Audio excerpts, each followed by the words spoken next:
Heights Heating and Cooling delivers comfort you can count on. I've known Garrett and his family for years, and they are great friends of AM 560. Dial 847-545-1700 or visit ArlingtonHeightsHeatingandCooling.com. Mention AM 560 and enjoy 20% off your first service call. Again, go to ArlingtonHeightsHeatingandCooling.com. The original Arlington Heights Heating and Cooling, not the biggest, but absolutely the best.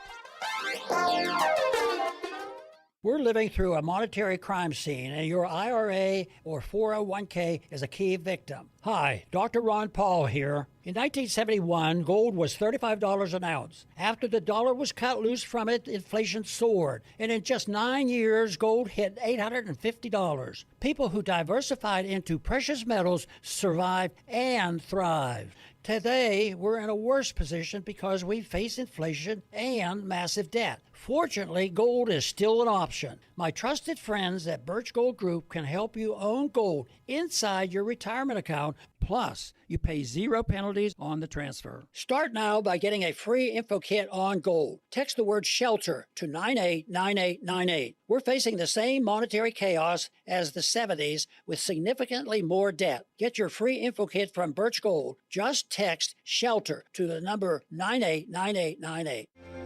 Have you been watching gold and silver lately? Hard to ignore. Back in January of 2025, silver was under $30 an ounce, and now it's more than doubled. Again. Not bad, right? Some experts say this bull market is just getting started. Others say it's a good time to take some money off the table. Either way, whether you're buying or selling, Fox Valley Coins in Naperville is the place to go. They stock large quantities of all the major bullion coins and bars. And here's what sets them apart. Unlike places that only pay melt value, Fox Valley Coins pays more for high-grade coins and scarcer dates. That's real money left in your pocket. They also buy scrap sterling flatware, jewelry, silver-plated items, and old proof sets. And they specialize in U.S. and foreign collector and investment coins and currency, both buying and selling. Fox Valley Coins, 1 light north of I-88 on Route 59 at Ferry Road in Naperville. Family-owned with integrity since 1981. Pump up the volume. Business moves fast. Orders roll in, deadlines close in.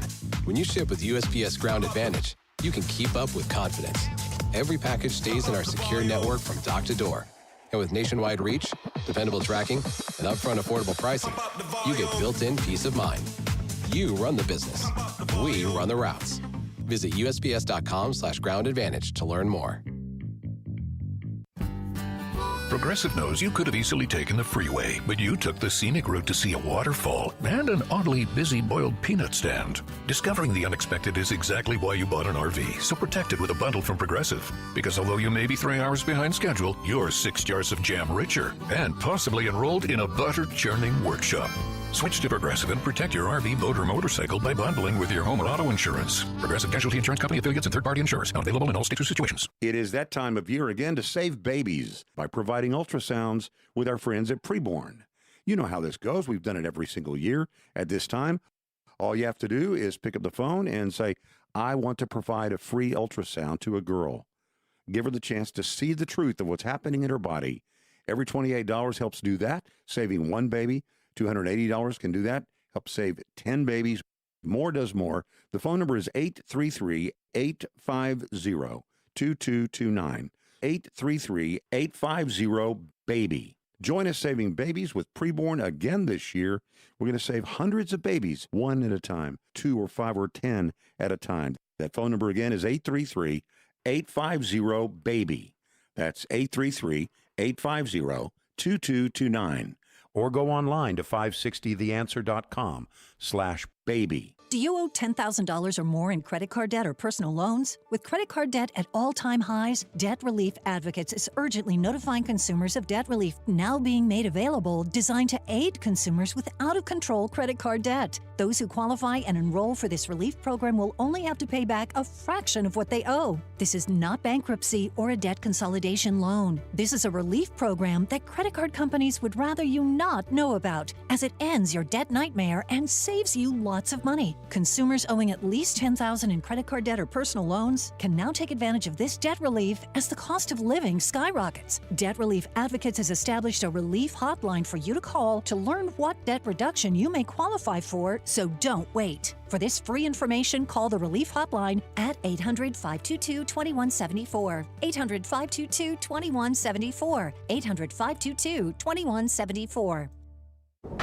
Your home or business has storm damage and you have an insurance claim. Call Crosscom. Crosscom Construction and Public Adjusters. Today, insurance companies are notorious for offering way too little money to repair damage to your home or commercial building due to wind, hail, tornado, floods, or fire. Crosscom works for you, not the insurance company. As licensed adjusters, Crosscom will work to get you the money you deserve, the maximum payout. Call Crosscom. 630-871-5500. After they get you the fair insurance company result, Crosscom can start doing your repairs. Crosscom is a full construction and restoration company that will get your property back to its pre-loss condition, getting your life back to normal. Roof, siding, windows, doors, fire restoration, Crosscom does it all. Call Crosscom. Licensed in Chicagoland, Northwest Indiana, and Wisconsin. This is Dan Leitz with Crosscom. We share your conservative and Christian values. Let us handle everything. It all starts with a call. 630-871-5500. CrosscomPublicAdjusters.com. Picture warm Gulf breezes, turquoise waters, white sand beaches. Now, at Evenings of Conversation with Salem Media's Mike Gallagher, Scott Jennings, Larry O'Connor, and Jennifer Horn. This November, sail from Fort Lauderdale to the Bahamas, Jamaica, the Cayman Islands, and Mexico on a 7-day journey built for those who love this country. Book your cabin today when you text the word cruise to 94878. Celebrate America's 250th anniversary the right way on the Gulf of America Cruise. Book your cabin now. Text the word cruise to 94878. Platform safety is critical at your commercial and industrial facility. Keeping people safe and meeting OSHA requirements isn't optional. That's why Vans Industrial offers free platform inspections by professional structural engineers who know exactly what to look for. Problems with platforms, ladders, or stairs can lead to costly fines or worse. Vans Industrial helps you meet OSHA standards to protect people in your facility. Hi, I'm Dave Van Camp, president of Vans Industrial. With decades of experience, I bring long-standing industry knowledge from inspecting, correcting, and replacing countless platforms to make facilities safer. Vans Industrial is a specialty contractor equipped to modify or replace steel catwalks, handrails, stairways, and ladders. Our union building trades professionals fabricate and install high-quality steel systems that create safer work environments. Call 833-VANS-IND for a free platform inspection by professional structural engineers. See what else we can do for you. Visit vansindustrial.com. That's VANSindustrial.com. Hello, this is Kevin Coyne, Chairman of the DuPage County GOP, inviting you to join us for our second annual summer kickoff and celebration of America's 250th birthday. Our event will be in Addison at American Tap on June 24th. Doors will open at 6:30 p.m. And we'll hear from our new Illinois GOP Chairman, Bob Grogan, State Senator Seth Lewis, and State Representative Jennifer Sanolitro. We'll also have a special appearance from former Cubs pitching great Steve Trout. Tickets are $75 and can be purchased in advance at our website, DuPageGOP.com. Paid for by DuPage County Republican Central Committee. President Trump has triggered a $200 billion tech disruption, and Wall Street is asleep at the switch. This $200 billion investment in chip technology could make today's artificial intelligence chips obsolete. Technology that will make today's AI data centers a thing of the past, like IBM's old mainframes. While most investors are focused on old-fashioned AI, there are 3 companies quietly building a $1 trillion triangle that could transform every tech sector on Earth. These 3 companies are gearing up to develop and manufacture supercomputers the size of a dinner plate. Institutions like Vanguard, BlackRock, and State Street are pouring more than $200 billion into this AI revolution. Investment guru George Gilder has been predicting tech revolutions for more than 40 years, including the iPhone, Netflix, and Amazon. Now he's got his finger on 3 companies whose technology will change tech forever. Log on to TrillionDollarTriangle.com to find out which 3 companies are working on what could be the biggest tech disruption since the internet. TrillionDollarTriangle.com. That's TrillionDollarTriangle.com. Now, your official weather forecast. Today, expect a severe thunderstorm to develop later this afternoon. Otherwise, it will be breezy and humid with a mix of clouds and sun. Be prepared for thunderstorms that could bring hail and damaging winds. The temperature will reach a high of 92 degrees. I'm meteorologist Jason Caterina on AM 560, The Answer. Get the latest weather, traffic, and news updates online at 560theanswer.com. Portions of the following show may be pre-recorded. Now, from the Signature Bank Studios. This is Chicago's Morning Answer with Dan Proft on AM 560. The Answer.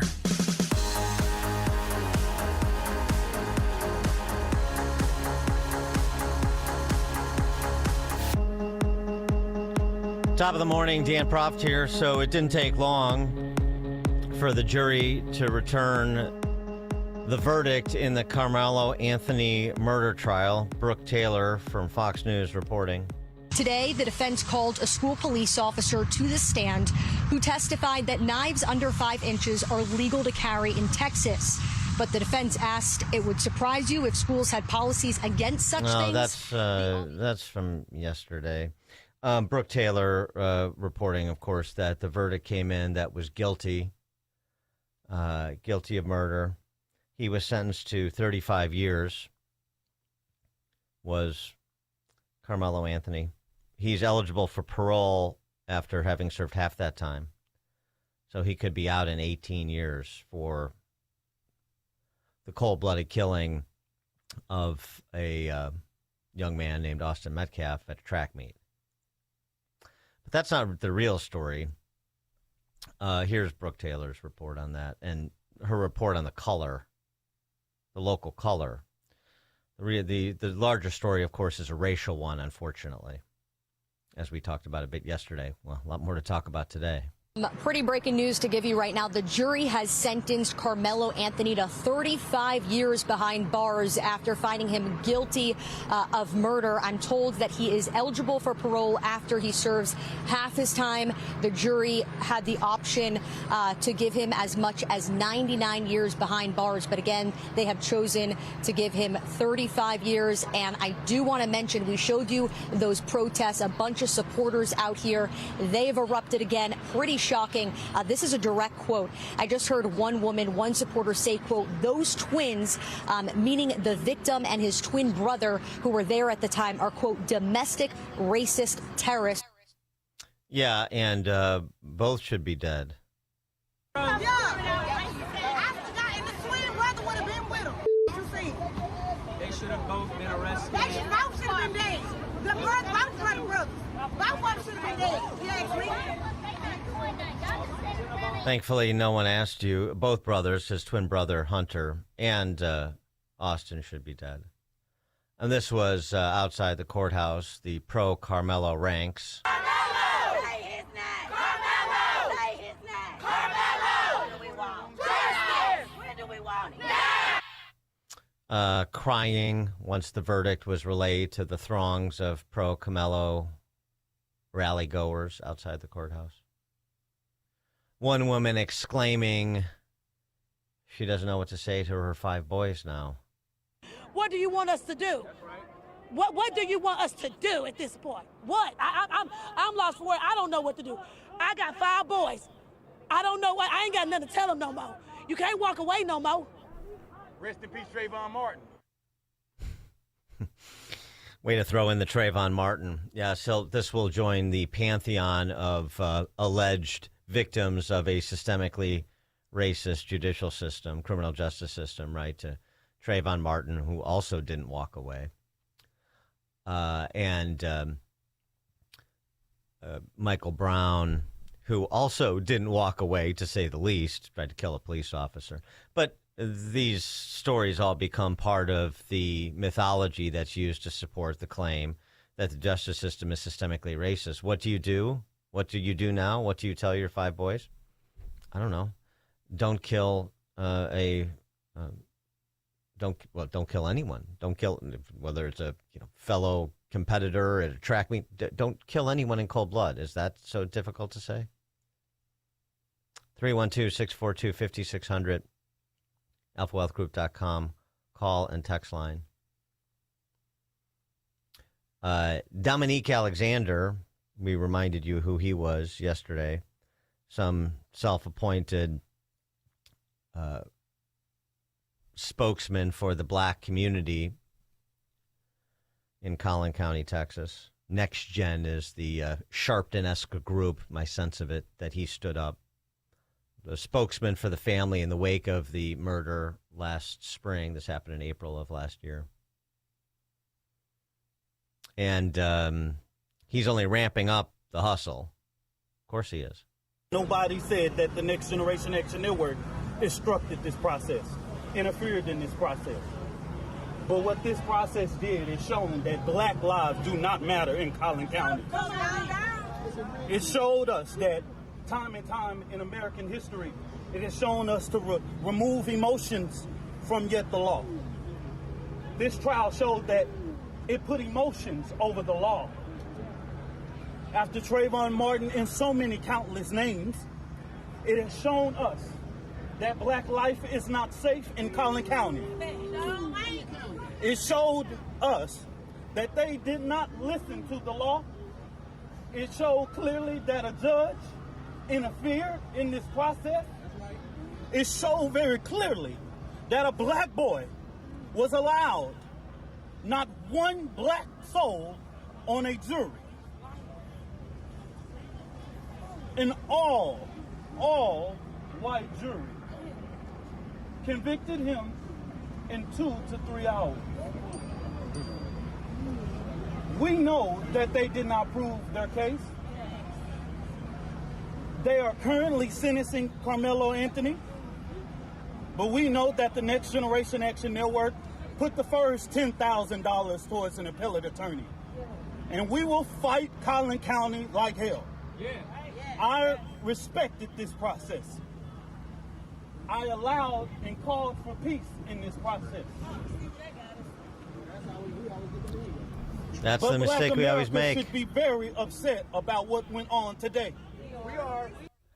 We are 312-642-5600, alphawealthgroup.com. Call and text line. Yeah, should be very upset. Justice was not served. Well, arguably justice wasn't served in the fact he only got 35 years, of which he'll only have to serve 18 if he minds his manners.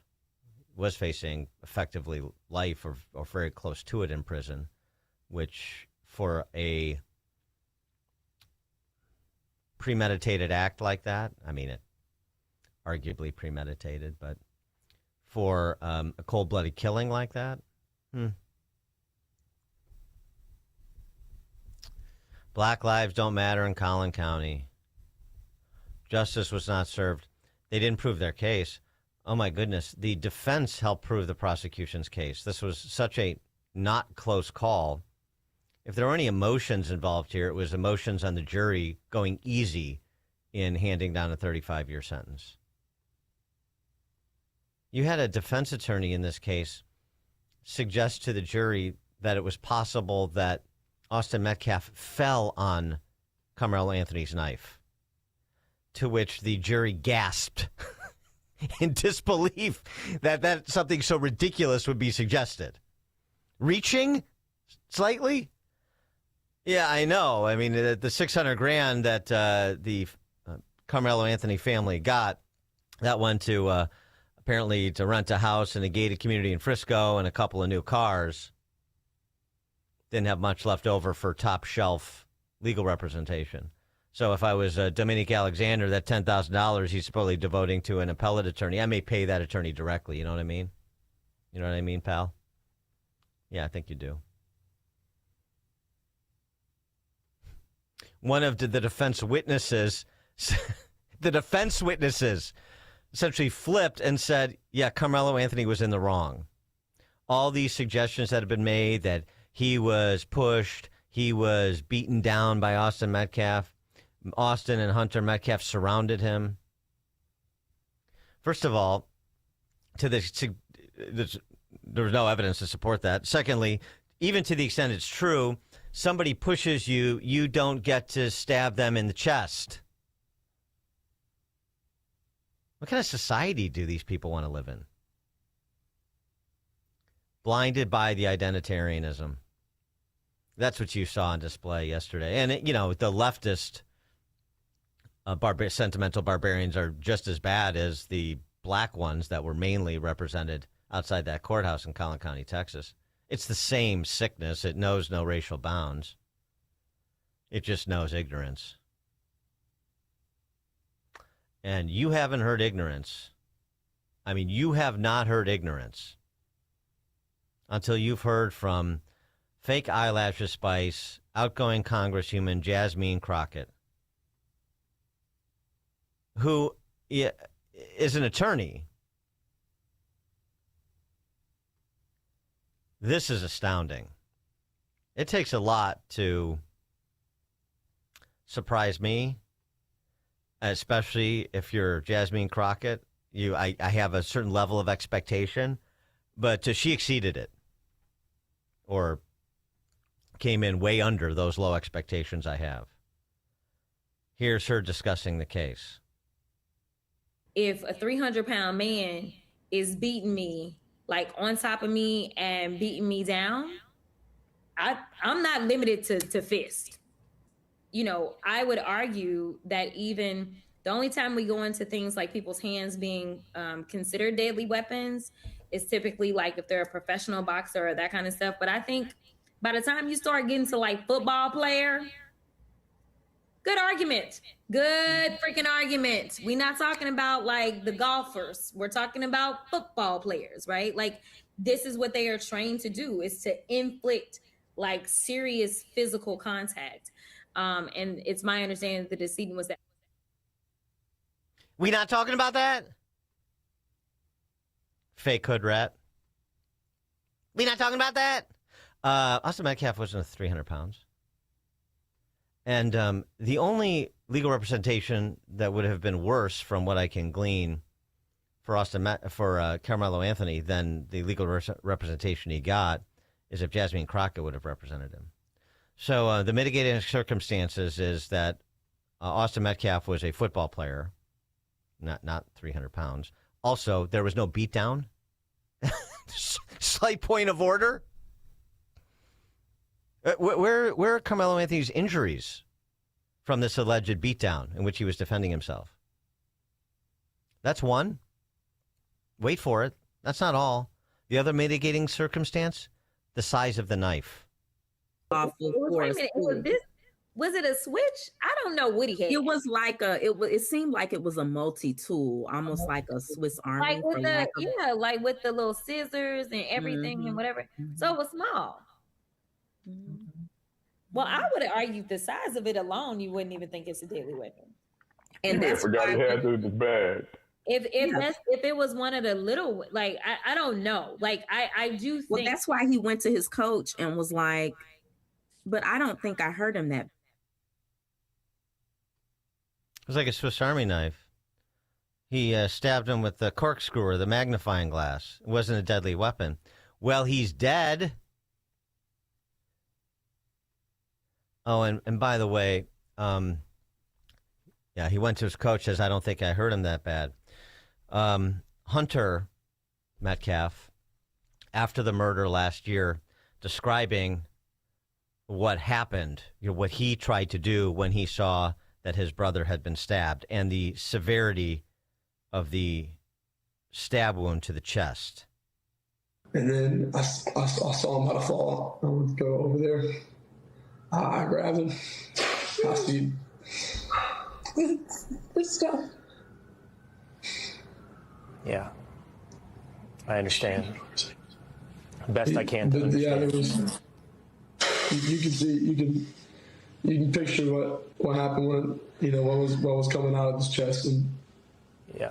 Y'all can visualize that stuff. I don't want to put down my mom right now, but I pushed my hand on there to try to make it stop, and I grabbed his head and I looked in his eyes. I just saw his soul leave, and it took my soul too. I'm so sorry. But it wasn't a deadly weapon. It was just a little knife, like the one with the scissors.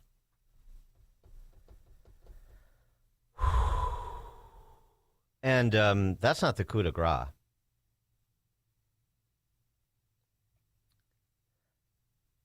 This is Jasmine Crockett's message to the Metcalf family.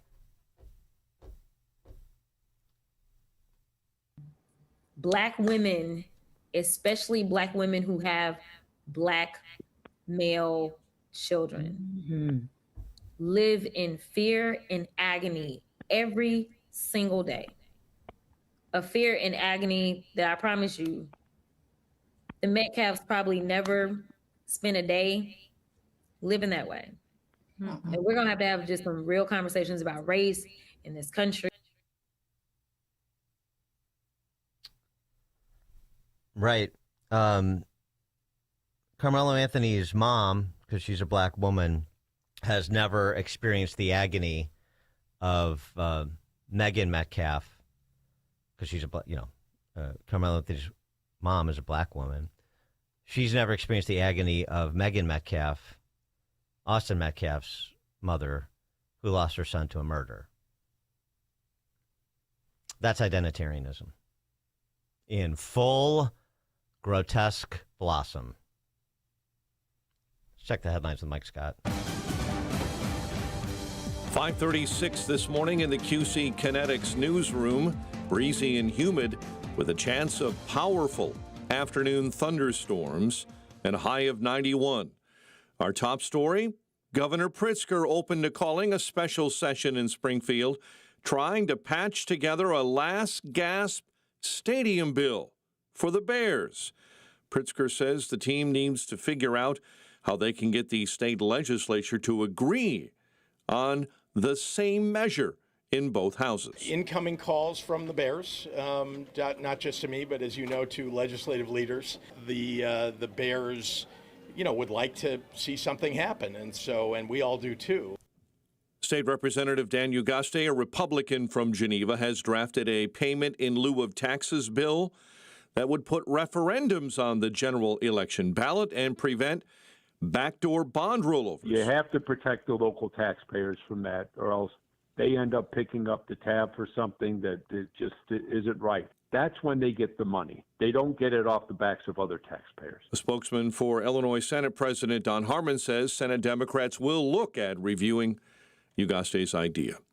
An investigation is underway after a Chicago police officer shot 2 people in Country Club Hills. Authorities say 2 suspects were shot last night by the officer near 188th and Loretto. Both were hospitalized in critical condition. The officer was also hospitalized for observation. COPA is investigating the incident. Maine Democrat Senate candidate Graham Plattner advancing to the general election. He defeated Governor Janet Mills and David Costello in Tuesday's primary. Plattner will now face off against GOP unchallenged incumbent Susan Collins in November. U.S. bases in the Middle East have come under Iranian attack in response to earlier U.S. strikes on Iran. One person is in custody following a crash involving a vehicle fleeing federal police on Chicago's northwest side. The accident happened yesterday.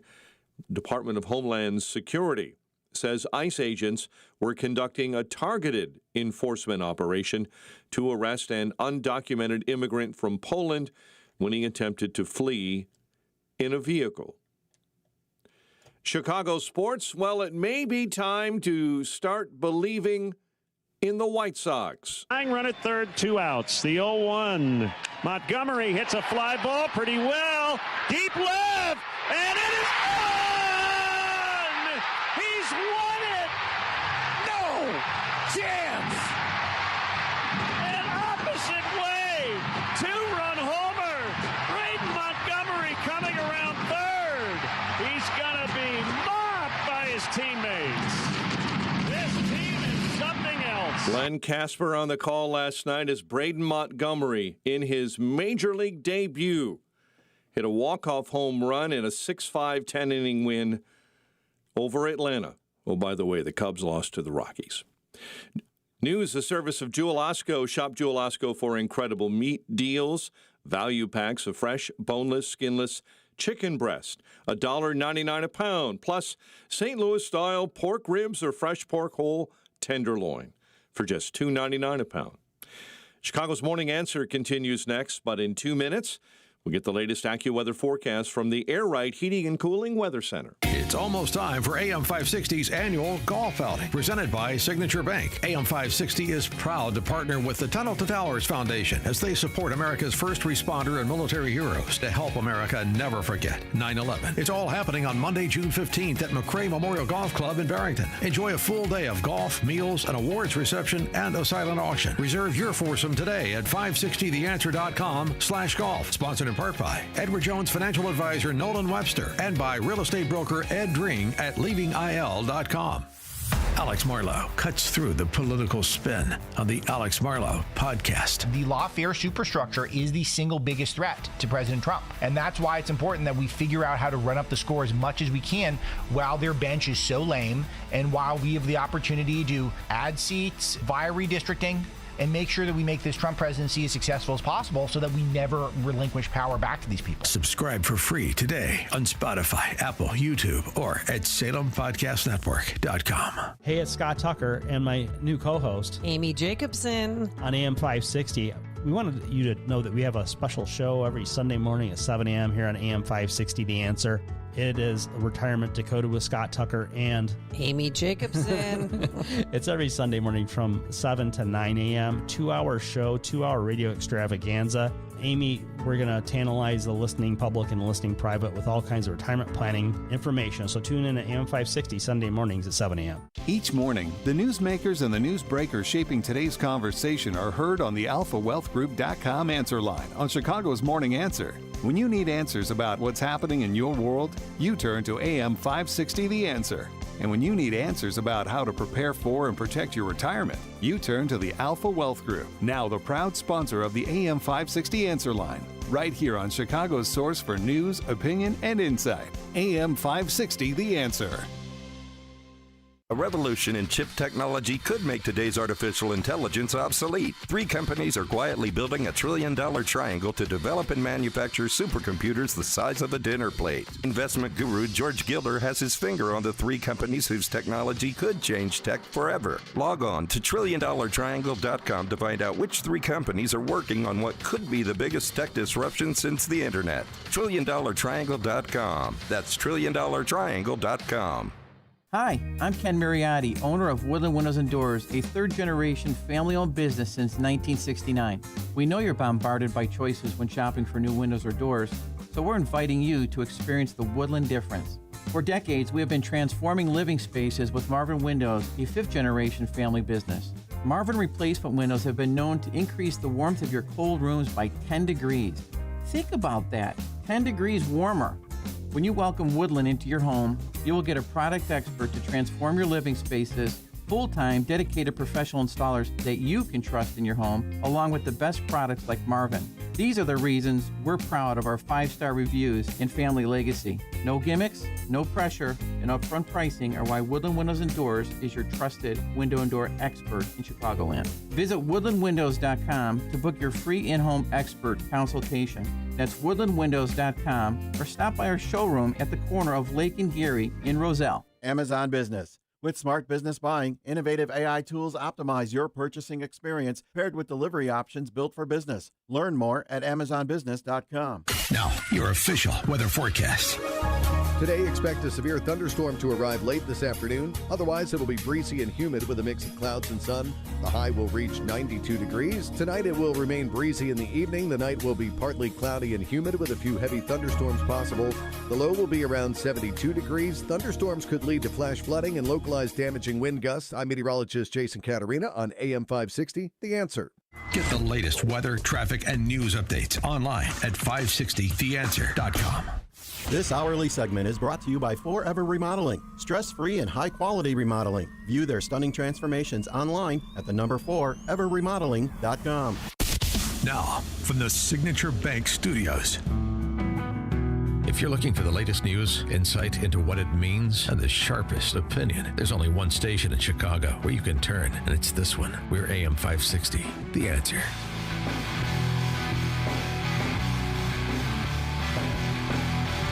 Top of the morning, Dan Proft here, following up on the discussion we were having about the Carmelo Anthony guilty verdict and the reaction. Of course, this has become a national story. I don't know that it's going to roll out national protests like we saw outside the courthouse in Collin County, Texas, because it's such a difficult case to make out. But the identitarians have made out just as difficult cases. Depends on what the reaction is. If there is violence in and around Collin County or elsewhere in the name of Carmelo Anthony, then they'll find a way to rationalize it, because that's what they do. I got an email, stop putting lipstick on the pig by calling it identitarianism. It's flat out anti-white racism. The identitarianism label is analogous to undocumented alien. No, actually it isn't. Identitarianism is synonymous with racism, in addition to other pathologies. It's broader than that. And by the way, as I mentioned, so you may want to take judicial notice of this to people who have that viewpoint. It is also leftist honkies who practice identitarianism. It's the same thing. They would say the same things. They do say the same things, as you heard from Dominique, the local race hustler down there, spokesman for the family, Dominique Alexander. It's the same thing you hear from those protesters.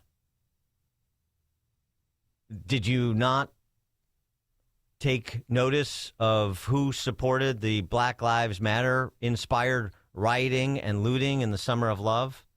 Who is always at the ready with a rationalization, with a free pass? I mean, you live in Chicagoland and you haven't noticed the problem of identitarianism among white, particularly rich white leftists. Where do you think the acronym AWFUL and RUFFLE come from? Honestly.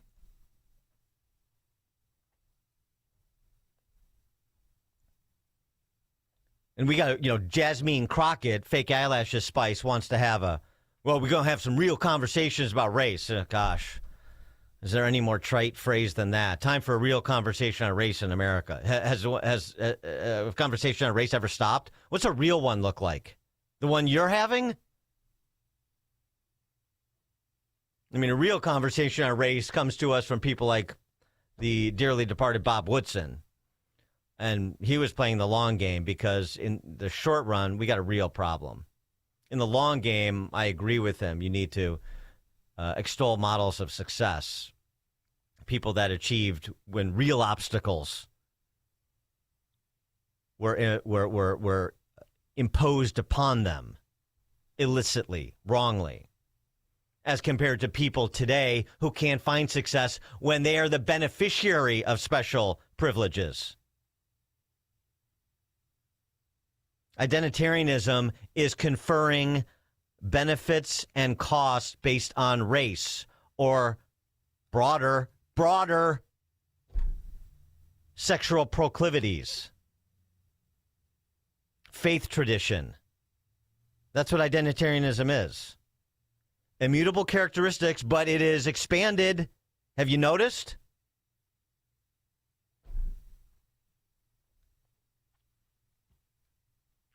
Ashley Allison was formerly of CNN. I think she's at Harvard now, the Institute of Politics, some phony baloney institute like Axelrod's Institute of Political Skullduggery at University of Chicago. She was also a Biden-Harris staffer. This is 2 years ago. Ashley Allison on CNN talking about the reaction in the black community, well, as she describes it, because 40 million black Americans are not monolithic in their thinking. But there is this pernicious segment that was on display outside that Collin County courthouse yesterday. Ashley Allison's description of how at least some black Americans feel and react to a black person killing white people. Also, just how Black Americans feel about policing. It's not like O.J. Simpson was the leader of the civil rights movement of his era. You know, he wasn't a social justice leader. but he represented something for the Black community in that moment, in that trial, particularly because there were 2 white people who had been killed, and the history around how Black people have been persecuted during slavery. There were just so many layers. Right. Carmelo Anthony murdered Austin Metcalf because slavery, because Jim Crow. And that's why he should be freed, if not celebrated. You have something else that is this streak in identitarianism, which is just the updated varietal of neo-Marxism, or of Marxism. It is neo-Marxism. Which I will say again is violence is the legitimate means to political ends, planned or unplanned. That's what's happening here. Any different than the celebration of the guy who killed the United Healthcare CEO because healthcare companies are bad? That wasn't race-based, was it? But is a strain of the same poisonous ideology.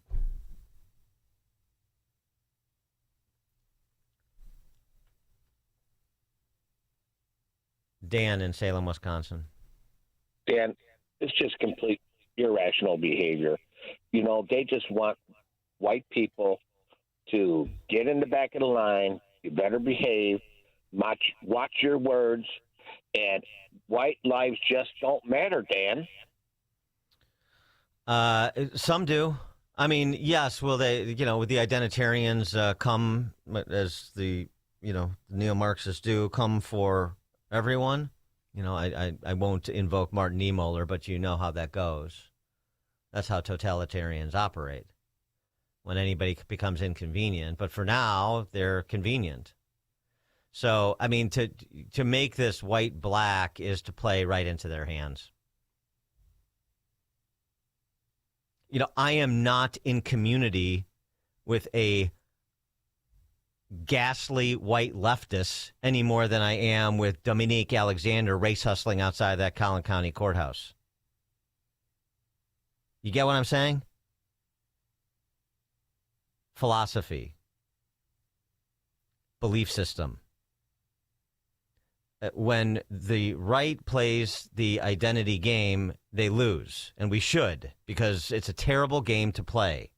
It's the disintegration of a free society. Or it will be the cause of it. If we succumb to the siren song of playing identitarianism. We're playing on their side of the field. I won't do it. You shouldn't either. It's a trap. So knock off this white-black stuff. It's bigger than that. That's part of it, but it's just a symptom of the underlying condition. Let me give you an example, if you don't believe me. A text from 312, it's all power and profit-based. Yeah, well, right. I mean, this is all the means to political power. Right, yes. That's what do totalitarians want?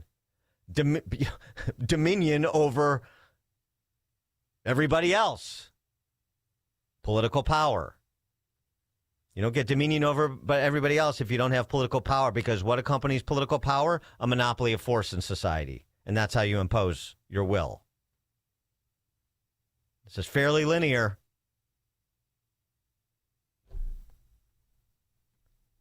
Southern Poverty Law Center hearings yesterday before the House Judiciary Committee.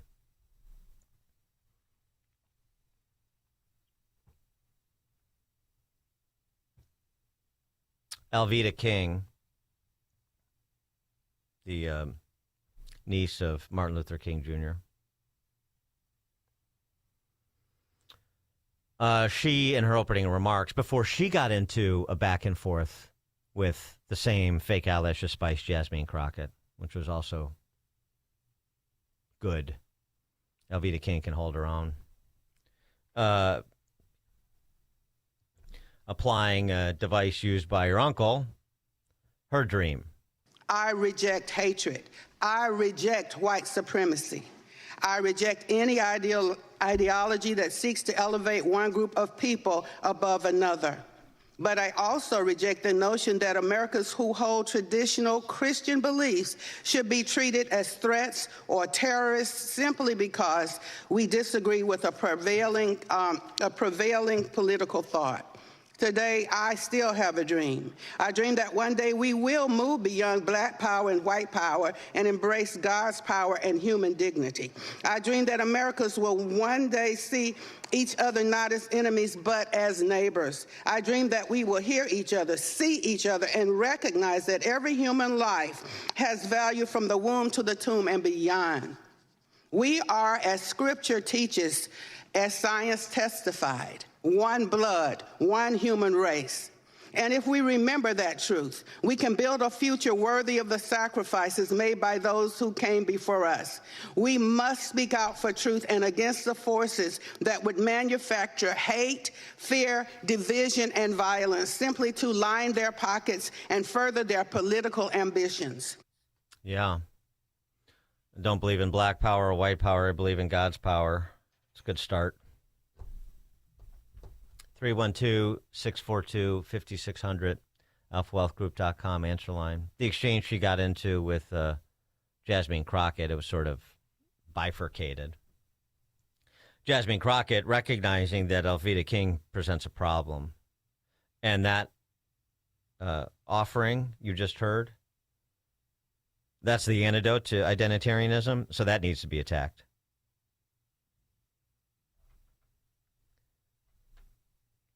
Enter Miss Crockett. But the vast majority of them are white men. White men are lecturing people of color because the vast majority, actually, any semblance of diversity comes from this side of the aisle. You want to tell people of color who is fighting for who? People of color do not feel comfortable or welcomed within your party. That's why you have to parade someone who has the name Dr. King attached to them so that people can be confused, because I have been reading the comments online and people are like, who is this Dr. King? Because you want them to believe that somehow she espouses who Dr. King was, yet you've yet to have MLK the third come in here. You've yet to have Dr. Bernice King, the ones that were actually raised by Dr. King, the ones that actually probably understand the teachings of Dr. King. Right. If you can't attack what your opponent is offering, you attack your opponent. Well, Alveda King, as you would expect, rose above it. Very briefly, Congresswoman, I am a bit emotional. I'm going to watch what I say. But it seems as though you have suggested that I am a bastard to the King family legacy. I am legitimately the daughter of Reverend Alfred Daniel Williams King and Dr. Naomi Ruth Barber King. We are a family who loves God, and I love you. God bless you. And God bless Alveda King. Dan Proft, Chicago's Morning Answer. This is the morning show more Chicago radio listeners are choosing. This is Chicago's Morning Answer on AM 560. The Answer. Sign up for the AM 560 Answer Advantage to get early alerts on event ticket sales, special discounts, and contest opportunities. Sign up today at 560theanswer.com/advantage. We work a lifetime to build a legacy for our families, but the most enduring gift you can give them is the peace of mind you provide when they need it most. When you pre-plan your arrangements at Catholic Cemeteries of Chicago, you replace the weight of uncertainty with the gift of clarity. Secure today's costs and protect your family from making emotional and financial decisions at the time of need. It's a final act of love they'll never forget. Visit CatholicCemeteryChicago.org or call 708-236-5407. Gain insight into building strong marriages and raising godly children with Focus on the Family with Jim Daly each weekday at 11:30 a.m. on our sister station, AM 1160. Hope for your life. AM 560. The Answer. Text from 847. Wow, we don't stand a chance. Oh, that's in response to Alveda King. You think Race to the Bottom is the play. We should adopt the approach of the left. That's what we should do. That's what surrender is. You think it's fighting? That's surrender. We'll pick this up, including more from those SPLC hearings. Brandon Gill was particularly good, as per usual. 6:06. Now we check that. Well, now it's 6 o'clock on AM 560 WIND Chicago. Graham's their guy. I'm Chris Foster, Fox News. It is an honor, and I will not let you down. Maine Democrats look past personal scandals and nominate first-time candidate Graham Plattner as their Senate candidate to face Republican Susan Collins in November. He won the primary pretty comfortably with 72% of the vote, and this will set up what's likely to be an expensive race heading into the general election. Plattner supporters still saw him as the best choice despite the controversy surrounding his alleged treatment of women and a tattoo resembling a Nazi symbol that he's since covered up. Fox's Madeline Rivera. House Republican Nancy Mace finishes 5th in the South Carolina governor primary, then endorses Alan Wilson in the runoff against Trump-backed Pamela Yvette. Nevada Democrats nominate State Attorney General Aaron Ford to take on Republican Governor Joe Lombardo in November. First-term House Republican Julie Fedorchak wins her primary challenge in North Dakota. After a week of ballot counting, Republican Steve Hilton is the second-place finisher in the top 2 California governor's primary. He'll face first-place winner Democrat Javier Becerra in the general election. You're going to be able to choose. Do you want another 4 years, more of the same costs and incompetence and corruption from the people who've been in charge, or do you want something new? Hilton on Fox News at night. It's the biggest flare-up in fighting since the U.S.-Iran ceasefire was declared 2 months ago. U.S. Central Command says Air Force and Navy fighter jets targeted Iranian air defense, ground control stations and radar sites. The strikes are a response to an Army Apache helicopter being brought down by an Iranian drone off the coast of Oman. Both crew members were rescued. Iran says it retaliated by launching projectiles towards U.S. bases, one in Bahrain, the other in Jordan. Kuwait's army said it was also intercepting an attack. Fox's Jonathan Savage. The House has approved Senate-passed immigration and border funding. America's listening to Fox News. 69 degrees. Right now, breaks of clouds and sun at 6:02 on AM 560. The Answer. I'm Mike Scott in the QC Kinetics newsroom. Governor Pritzker open, he says, to calling a special session in Springfield to try a last gasp stadium bill for the Bears. Incoming calls from the Bears, not just to me, but as you know, to legislative leaders. The Bears, would like to see something happen, and we all do too. His comments come after the Bears announced last week they're planning to advance their stadium project in Hammond, Indiana. An investigation is underway after a Chicago police officer shot 2 people in Country Club Hills. Authorities say 2 suspects were shot last night near 188th and Loretto.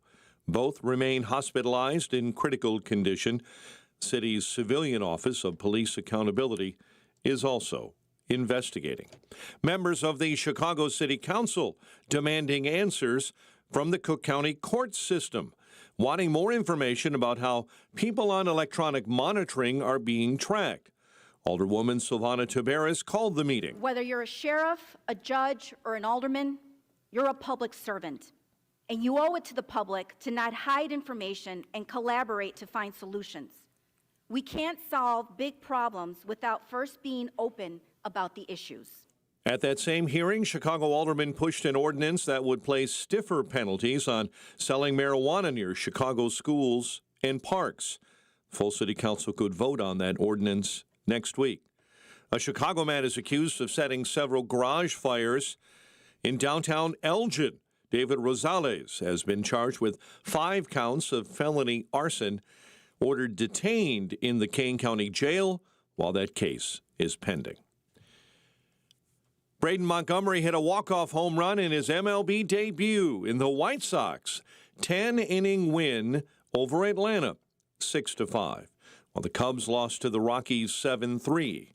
The news service of Salem Surround, a local digital marketing agency providing high-performing digital solutions to surround your target audience at surroundchicago.com.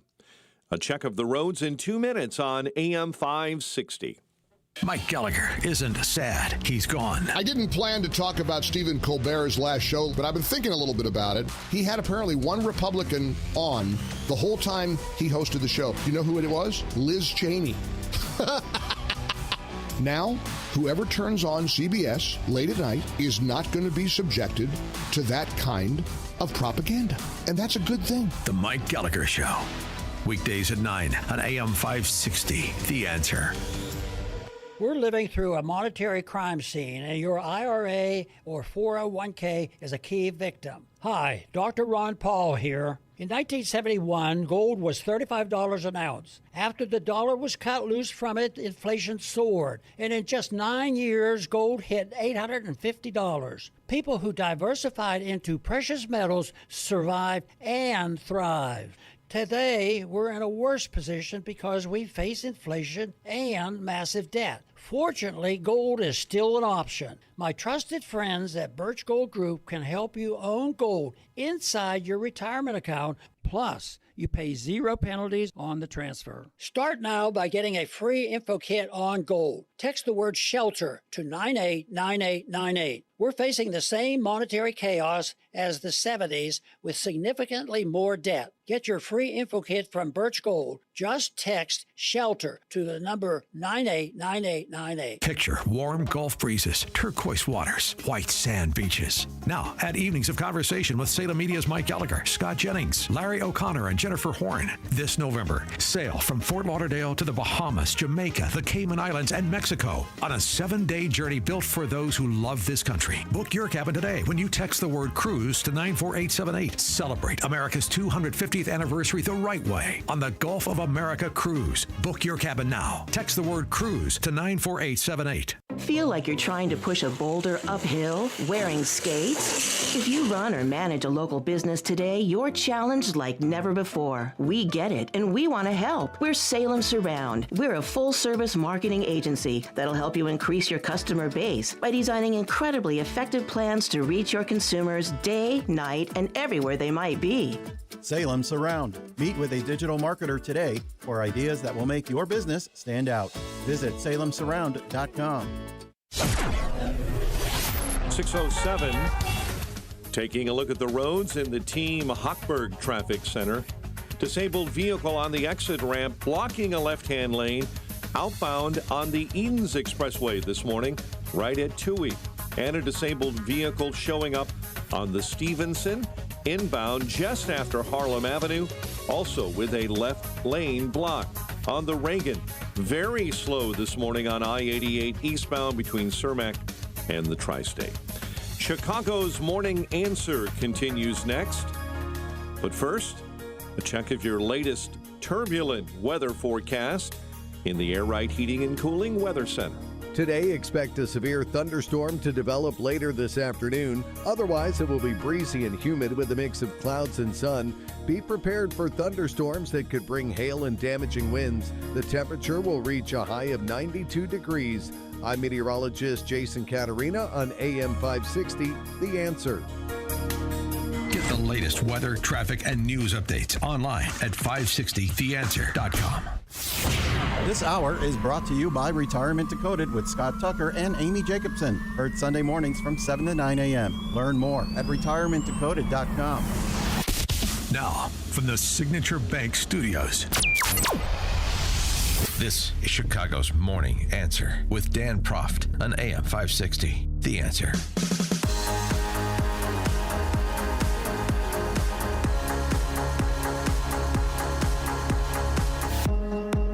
Top of the morning, Dan Proft here, picking up where we left off at the end of the last hour, talking about the hearing before the House Judiciary Committee featuring Brian Fair, who is the interim executive director of the hate group named the Southern Poverty Law Center, which is under federal indictment for being both the arsonist and the firefighter. And Jim Jordan, chairman of the House Judiciary Committee, kicked it off in style by noting how the Biden administration dropped the investigation into the Southern Poverty Law Center that the Trump Department of Justice picked up. Because, of course, they did, because they were in partnership with SPLC. SPLC was doing sensitivity, identitarian propaganda training at FBI, Chris Wray. Of course they were. SPLC is a very useful tool to brand all the opponents of the left as hate mongers, white supremacists, hate groups. That's what they did. And they stoked racial hatred where they could to raise money off the racial hatred they were stoking. And invented it out of whole cloth when they couldn't stoke it. This scam that they were running, they knew the SPLC was doing this, but they didn't pursue the case. They dropped the case. Because when you meet with them, when you consult with them, when you have them train your prosecutors, you're not going to prosecute them. Nope, you're not going to do it because it's too valuable politically. And here's the scary part. And I'm sure we'll have questions from Mr. Fair later on about this. Here's the scary part. It all worked. Field Source 37, the guy at the Charlottesville rally, helped plan that rally, coordinate transportation there, was paid to attend. After the event, again, after the event where a lady was killed, the Southern Poverty Law Center almost tripled their income. $51 million to $133 million after they were coordinating the hate that took place at that crazy rally. You run a scam, you become the standard, you don't get prosecuted, and you make a ton of money. They got $800 million assets, $700 million in an endowment. Such a deal. And they would have gotten away with it, but for the oversight of Congress, and more importantly, the work of the Justice Department. So God bless the Attorney General and the work him and his team are doing. And we look forward to hearing from our witnesses today and asking them questions. And with that, I would yield to the ranking. Yeah, tear them apart. I hope the Department of Justice tears them apart, not just because they defrauded their donors. This is the basis of the federal charges, but because they are anathema to a free society in general and American values in particular. Talk about a malign organization. Of course, they are what they were supposedly on the lookout for. It was very interesting, one of the exchanges that Jordan had with Brian Fair. Why don't you use informants anymore, like you were using them? Chairman Jordan? Okay. Will be addressed. Do you wish you hadn't have done the program? You said the program was successful, helpful, but now you're stopping it. We stopped the program because we believe hate and extremism has migrated significantly online and into government agencies. Wow, that's big. That makes no sense. Yeah, right. It no longer takes human form. It's all the disembodied personas online, you see. So we don't need to send professional agitators into Charlottesville to organize hate rallies for the purpose of generating stoking hate that does exist and trying to generate a particular narrative about America so that we can fundraise. Now, we don't need to do that anymore because all that hate is online. It was also interesting, this will all be addressed in the responses to the federal indictment. He also said the same thing to the interim executive director, interim president, whatever his title is, SPLC. He also said the same thing when Mr. Sardonicus, Jerry Nadler, was able to lift his head above his belt line and ask him a question about how they collaborated with law enforcement, which was supposed to be a softball. And Brian Fair's response was, that will all be addressed in our response to the Department of Justice. And Nadler was sort of taken aback, like, basically he said, like, that wasn't a gotcha question. I was trying to give you an easy one. And he still wouldn't answer it under advice of counsel, clearly. Yeah, so he had to tiptoe around those sensitive legal matters because the very existence of that organization is in peril at present. 312-642-5600, alphawealthgroup.com, text and call and text line. Just a couple of more examples, though. I mean, just in case you thought that they had been chastened at all. Chip Roy asking Mr. Fair about the SPLC's designation of Turning Point USA as a hate group. Would you like to reconsider? No, he wouldn't. With respect to Charlie Kirk, have you all taken any position since Charlie Kirk Mr. Roy, we unequivocally condemned the murder of Charlie Kirk. What about the listing of Charlie Kirk?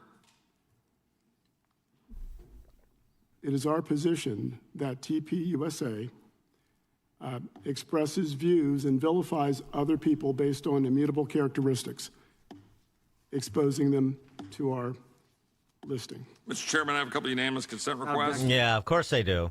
Yeah, of course they take that position. That is our position. Of course it's your position. I mean, more than a federal prosecution, if that wasn't your position, then the money really dries up.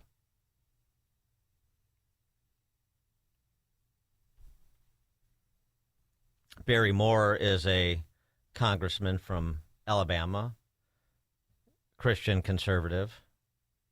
Southern Poverty Law Center has spent years putting labels on other people.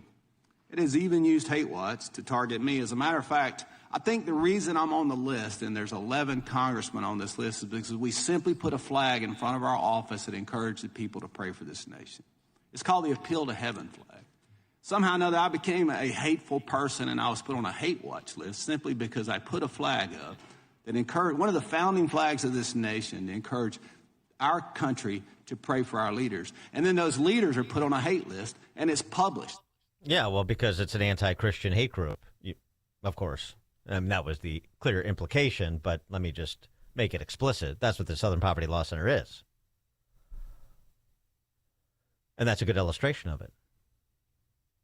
John in Portage Park, you're on Chicago's Morning Answer. Yeah, I listen to your show and I watch TV with the sound turned off almost every day. And I just, while you're talking about this, I swear to God, the Southern Poverty Law Center put a commercial on. Of course. Fundraising. Legal Defense Fund. No, it's a Southern Poverty Law Center, and I turn the mute off and I listen to it, and they want you to donate to fight hate. Yes. You know, those commercials got to cost money, Dan. I just don't understand how they get it, you know. Well, they have it. Thanks for the call, John. The more interesting question to me from a legal perspective is why hasn't the Department of Justice attempted to freeze spending at SPLC or take it into receivership? If it is an organization that is conspiring to defraud, then you would think you would put the clamps on their spend and have to get their spend approved by an independent third party appointed by a court or DOJ, ideally. That would be an interesting. That's sort of an interesting question. I'd probably have to dig a little bit deeper into the dynamics of the case than just the complaint that was the proffer that was released, that was made public, that we discussed. Some of the specific examples of their alleged illegal conduct. But that would be my question, because of course, Brian Fair's appearance before that committee, all the attendant negative publicity, it's chilling some donations, particularly for the bigger donors, because they don't want to get slimed with what's happening to SPLC. But yeah, your smaller online, smaller donors online and so forth. The money keeps rolling in. I mean, you can be sure they have built up a sizable donor list that, serves as an annuity. If you send out a missive or you run ads at a certain threshold that, to your audience or your mailing list or your supporters that I'm sure number in the tens of thousands, if not hundreds of thousands of donors, you know you're going to churn a lot of money. You can churn a lot of money through small dollar donations. That's why these organizations do the list building they do. That's why campaigns do it too. Brandon Gill had an exchange with Brian Fair. And this, again, is like Alveda King, goes right to it, drawing the lines of distinction between the identitarians and the non-neo-Marxist revolutionaries like Gill and King. Simple question. Simple question for Mr. Fair. Said that restricting and banning abortion is a tool of the far right uses to maintain white supremacy. Do you believe that pro-lifers are white supremacists? I believe that reproductive liberty is... No, do you believe that pro-lifers are white supremacists? I will tell you what I believe if you're asking. Yes or no? I can't answer that question, yes or no. I don't think that pro-lifers are white supremacists. Do you?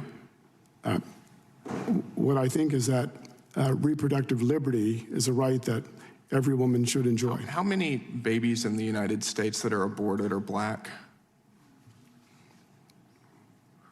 About 40% of abortions nationwide are of black babies. Blacks represent about 13% of the population. Does that sound like something a white supremacist would oppose? What I would say again is that SPLC supports reproductive liberty. Calling somebody a white supremacist is a pretty serious charge, isn't it? I would think you would be able to defend that if your organization says that. You clearly seem unable to.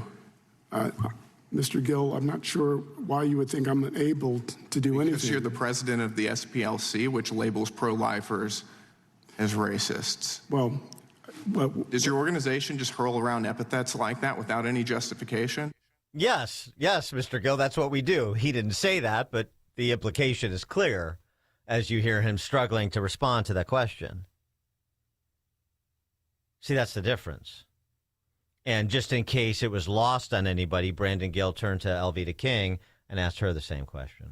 Are pro-lifers white supremacists? Pro-lifers cannot be white supremacists. Pro-lifers believe in life from the womb to the tomb and beyond. Pro-lifers fight for every baby in the womb, regardless of skin color. We have been aborted as blacks in America disproportionately. And so the white supremacists are Planned Parenthood, who admitted that they do have racist underpinning with an agenda to reduce the black population by abortion. Yeah, just go back and read Margaret Sanger's musings, the founder of Planned Parenthood, of course. But the larger point there, this is all just a black-white thing. If the identitarians are looking out for black Americans, so committed to them, why do they suborn seeing so many black lives squelched out in the womb? So yeah, the black Americans that make it, they get conferred benefits. I mean, in the philosophy of the identitarians, they get conferred benefits based on their race, and costs are imposed on society. They're not the only ones, but they're one of the groups that have been identified, marginalized communities, the phraseology. But how do you explain that? Maybe it's all part of the larger neo-Marxist revolutionary ideology. And so some of their own are going to have to be sacrificed along the way, subjugated to the larger power play. Coming into focus now for people who want to make it just a white-black thing? Dan Proft, Chicago's Morning Answer. This is Chicago's Morning Answer. Your show keeps me alive during the week. There's nobody I'd rather listen to between 5 and 9 in the morning than you guys. On AM 560, The Answer. Making the switch to a new communications and IT company may seem like a big ordeal, but if you're not getting the reliable support, consistent internet, and secure solutions your company needs, meet Access One. your local Chicagoland IT experts. Access One has been powering Chicago businesses with secure, reliable IT solutions for over 30 years from our headquarters right here in the West Loop. Whether it's VoIP phones, dedicated internet, managed cybersecurity, cloud backups, or 24/7 support, Access One is here for you. Serving thousands of companies from Naperville to the North Shore, Access One is Chicago-owned and Chicago-run, a trusted IT partner for law firms, clinics, tech startups to manufacturers. We'll make the switch easier than you think. Let's talk. Call 800-804-8333 or visit accessoneInc.com. Rated top 5% in customer satisfaction and a Better Business Bureau A+ rated business. That's accessoneInc.com. Tech made personal locally. Are you turning 65 and thinking about Medicare? Or are you over 65 and haven't enrolled yet because you still have coverage at work? Either way, Medicare done correctly will be the best health insurance you will ever have. Imagine having an annual deductible of only $283. There are only two good things about aging, wisdom and Medicare. But to navigate the Medicare maze properly, you need a mentor. Best part? My guidance costs you nothing. Call me. I can help. If you're tired of calling a bureaucrat at an 800 number to help you navigate Medicare, then you need a local expert on your side, your own health insurance mentor.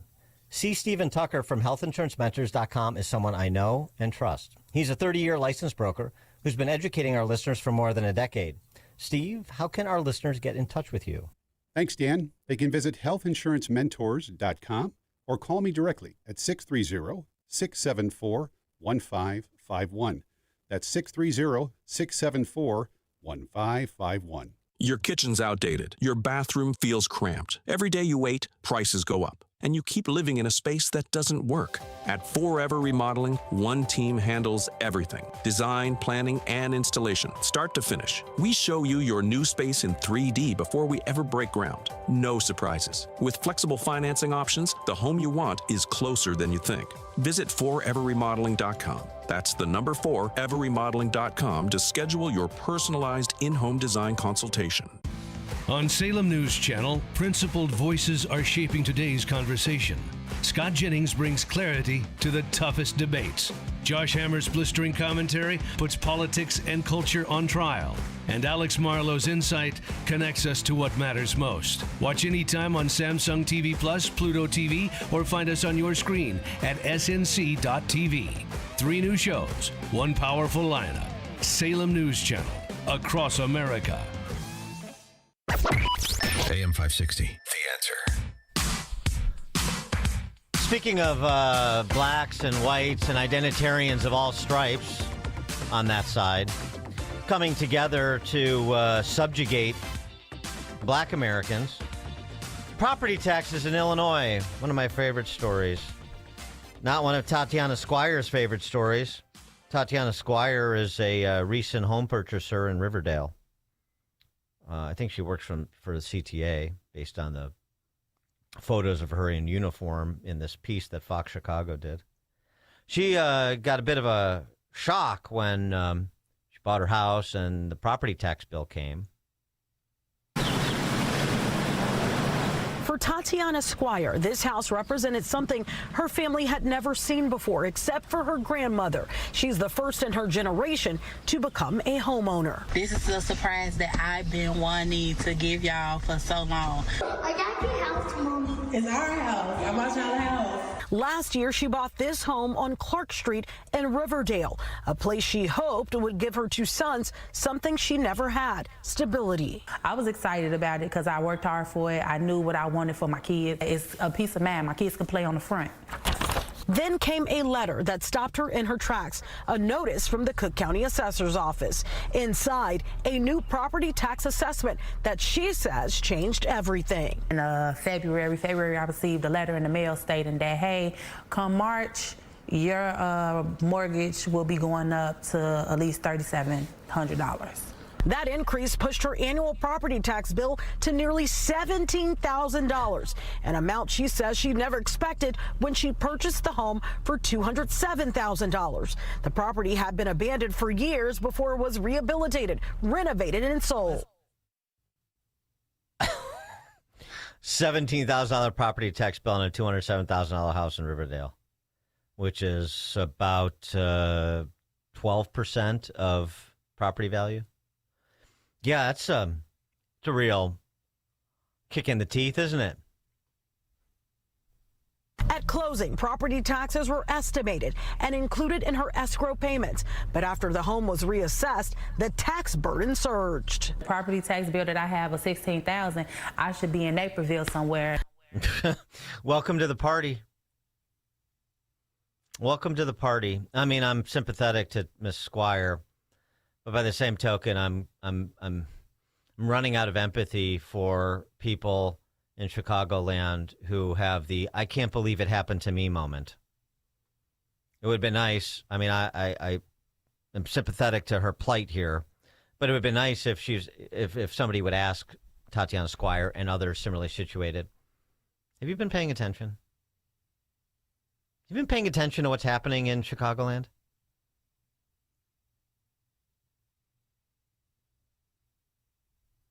Her realtor. When I pulled those tax bills for each of these properties that had sold 3 months and almost maybe a year and a half after her property had closed, Ms. Squire had the highest taxes assessed in all of Riverdale for a residential property. Because no one goes to live to Riverdale to pay $4,000 on a mortgage. That's well said. Riverdale's effective property tax rate is 27%. It is one of the highest in the entire nation when you compare it to the city of Chicago at 6%. Now, according to the Cook County Tax Assessor's Office, there is an exemption on the property that will take that tax bill from $17,000 to $13,000. Much of that money goes to the village. Also, District 148 and Thornton Township High School District 205. Yet both schools, they definitely perform below Illinois' average. And that includes in reading and also math proficiency. So the big question here, where is all that tax money going? I think I overshot it. Maybe the 17 was about a little under 10%, right, of home value, and that 13 brings it to like 6 or 7%. So those numbers at the end from that reporter seem a bit inflated. I don't know what she's describing as 27% and versus 6% in Chicago. What a percentage of what? Not of home value. But, I mean, honestly, 8% of home value in Riverdale, the national average property tax is just under 1%. 8x in a majority black community. But your political power structure in Illinois is looking out for you. I doubt Ms. Squire believes that now. The nicest thing there at the end, that reporter talking about the schools, where, of course, the majority of property taxes go to fund. Nice thing is she was talking, I wish she would actually given the data, but at least she mentioned the schools that Ms. Squire is funding are woefully underperforming. Where blank checks, you keep sending your money. You keep watching your house get liquidated to pay for schools that teach very few kids how to read or do math, at least at a proficient level. So it was nice that was included. We're making progress at a glacial pace, but a little bit of progress in terms of the reporting, because maybe the victims now are more sympathetic, more in line with the Chicago Press Corps' fellow traveler corps than when they're out in the Tony leafy suburbs.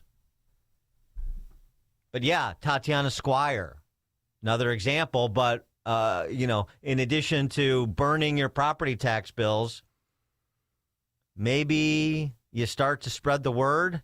The people that we think are looking out for us, not so much. Let's check the headlines with Mike Scott. 6:33 in the QC Kinetics newsroom. Watch out for powerful thunderstorms crossing the area this afternoon. Governor Pritzker is open, he says, to calling a special session in Springfield, trying to piece together a last gasp stadium bill for the Bears. Pritzker says the team needs to figure out how they can get the state legislature to agree on the same measures. Incoming calls from the Bears, not just to me, but as you know, to legislative leaders. The Bears, would like to see something happen, and we all do too. Don Harmon, leader of the Senate Democrats, says he hopes to see bills by early next week. Voters headed to the polls across 4 states Tuesday as primary elections delivered some key outcomes, including in Maine. Here's Fox's Sue Guzman. Congresswoman Nancy Mace eliminated in the South Carolina governor's race. Lieutenant Governor Pamela Evatt, who was backed by President Trump, and State Attorney General Alan Wilson advanced to a runoff for the Republican nomination. Evatt says she's ready for the next step. If you want a business leader, a CEO, and someone who has spent their career outside of politics, I'm asking for your vote. While Wilson says he's the most qualified for the job. This is not something you get coronated for. This is not something you can inherit. Not everybody believes that. You have to fight for it. You have to earn the vote. The runoff will be held June 23rd for the seat held by Republican Governor Henry McMaster, who is term limited. Sue Guzman, Fox News. Iran has launched attacks on U.S. bases in the Middle East in response to earlier U.S. strikes. Central Command announcing those strikes Tuesday were in retaliation for the downing of an Apache helicopter over the Strait of Hormuz. An investigation is underway after a Chicago police officer shot 2 people in Country Club Hills. Authorities say 2 suspects were hit by gunfire last night near 188th and Loretto.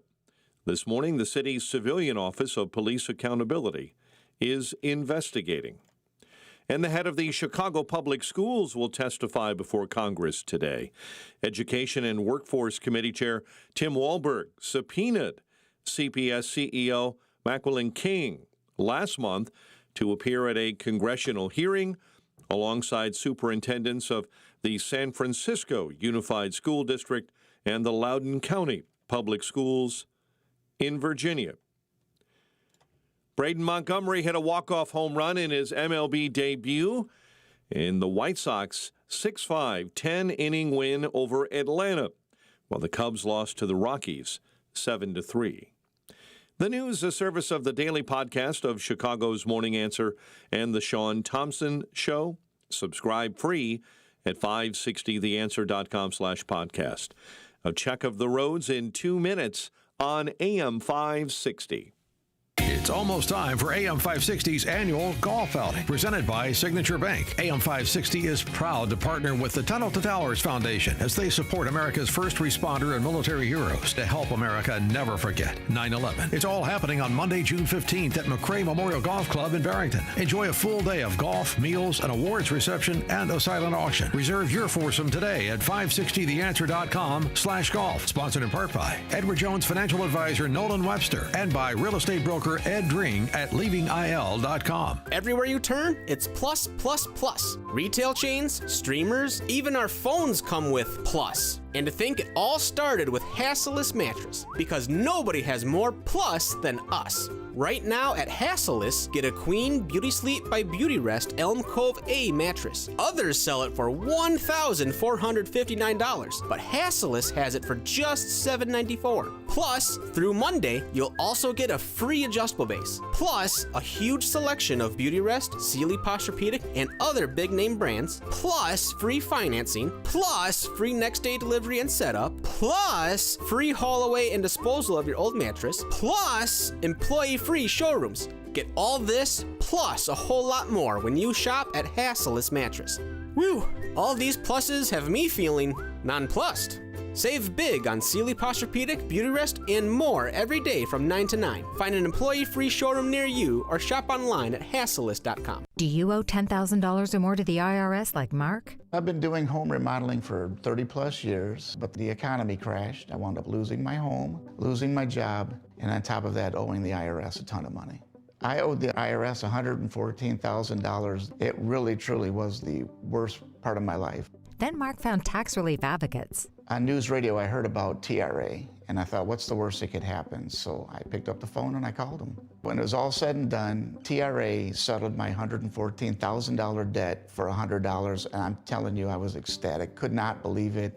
Would recommend TRA to anyone. If you owe 10 or even hundreds of thousands of dollars to the IRS, don't lose hope. Do what Mark did and call TRA for a consultation. But TRA did. They gave me a second chance, and I'm forever grateful. Visit TRA.com or call 800-575-8924. 800-575-8924. That's 800-575-8924. Amazon Business. Unlock smart business buying with fast, free delivery on millions of items and practical AI innovations that automate repetitive tasks. Learn more at AmazonBusiness.com. 6:39 Team Hochberg Traffic Center time. Darien. Commuters there. Cass Avenue and 91st report of an accident. Delays as you travel on the Reagan, I-88 eastbound. You'll slam the brakes right about Cermak this morning. DuSable Lakeshore Drive. Slow go northbound between Bryn Mawr and Hollywood. Stop and go on the Stevenson inbound 1st Avenue into Kedzie. Traffic, a service of Bank of America, sponsor of the FIFA World Cup 2026. Dedicated to offering solutions to help businesses meet their goals locally and globally. More at bankofamerica.com/game changers. Chicago's Morning Answer continues next. Now your official forecast from the Air Right Heating and Cooling Weather Center. Breezy, humid, clouds and sun throughout the day. Powerful storms start around 3 p.m. and continue all the way to midnight with a high of 91. Get the latest weather, traffic, and news updates online at 560theanswer.com. Now, from the Signature Bank Studios. Only the biggest stories, only the biggest guests, and only the biggest opinions. This is AM 560, The Answer. Top of the morning, Dan Proft here. So, the Iranians downed an Apache helicopter. Thankfully, the 2 pilots are okay. Were rescued by a drone-operated boat, by the way, the first time that's ever been done. So, there are innumerable positive applications of AI. That seems to be one, for example.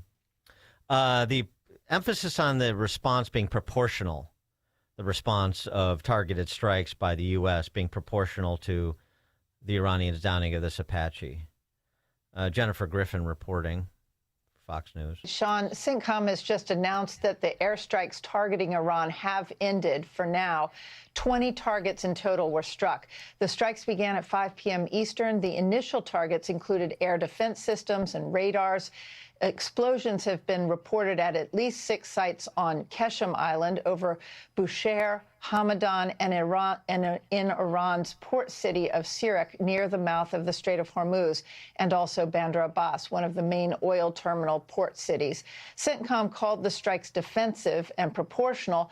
Iran's deputy foreign minister claimed that Iran had not fired any drones in the past 24 hours, but a senior U.S. official tells Fox it was an Iranian Shahed drone that shot down the U.S.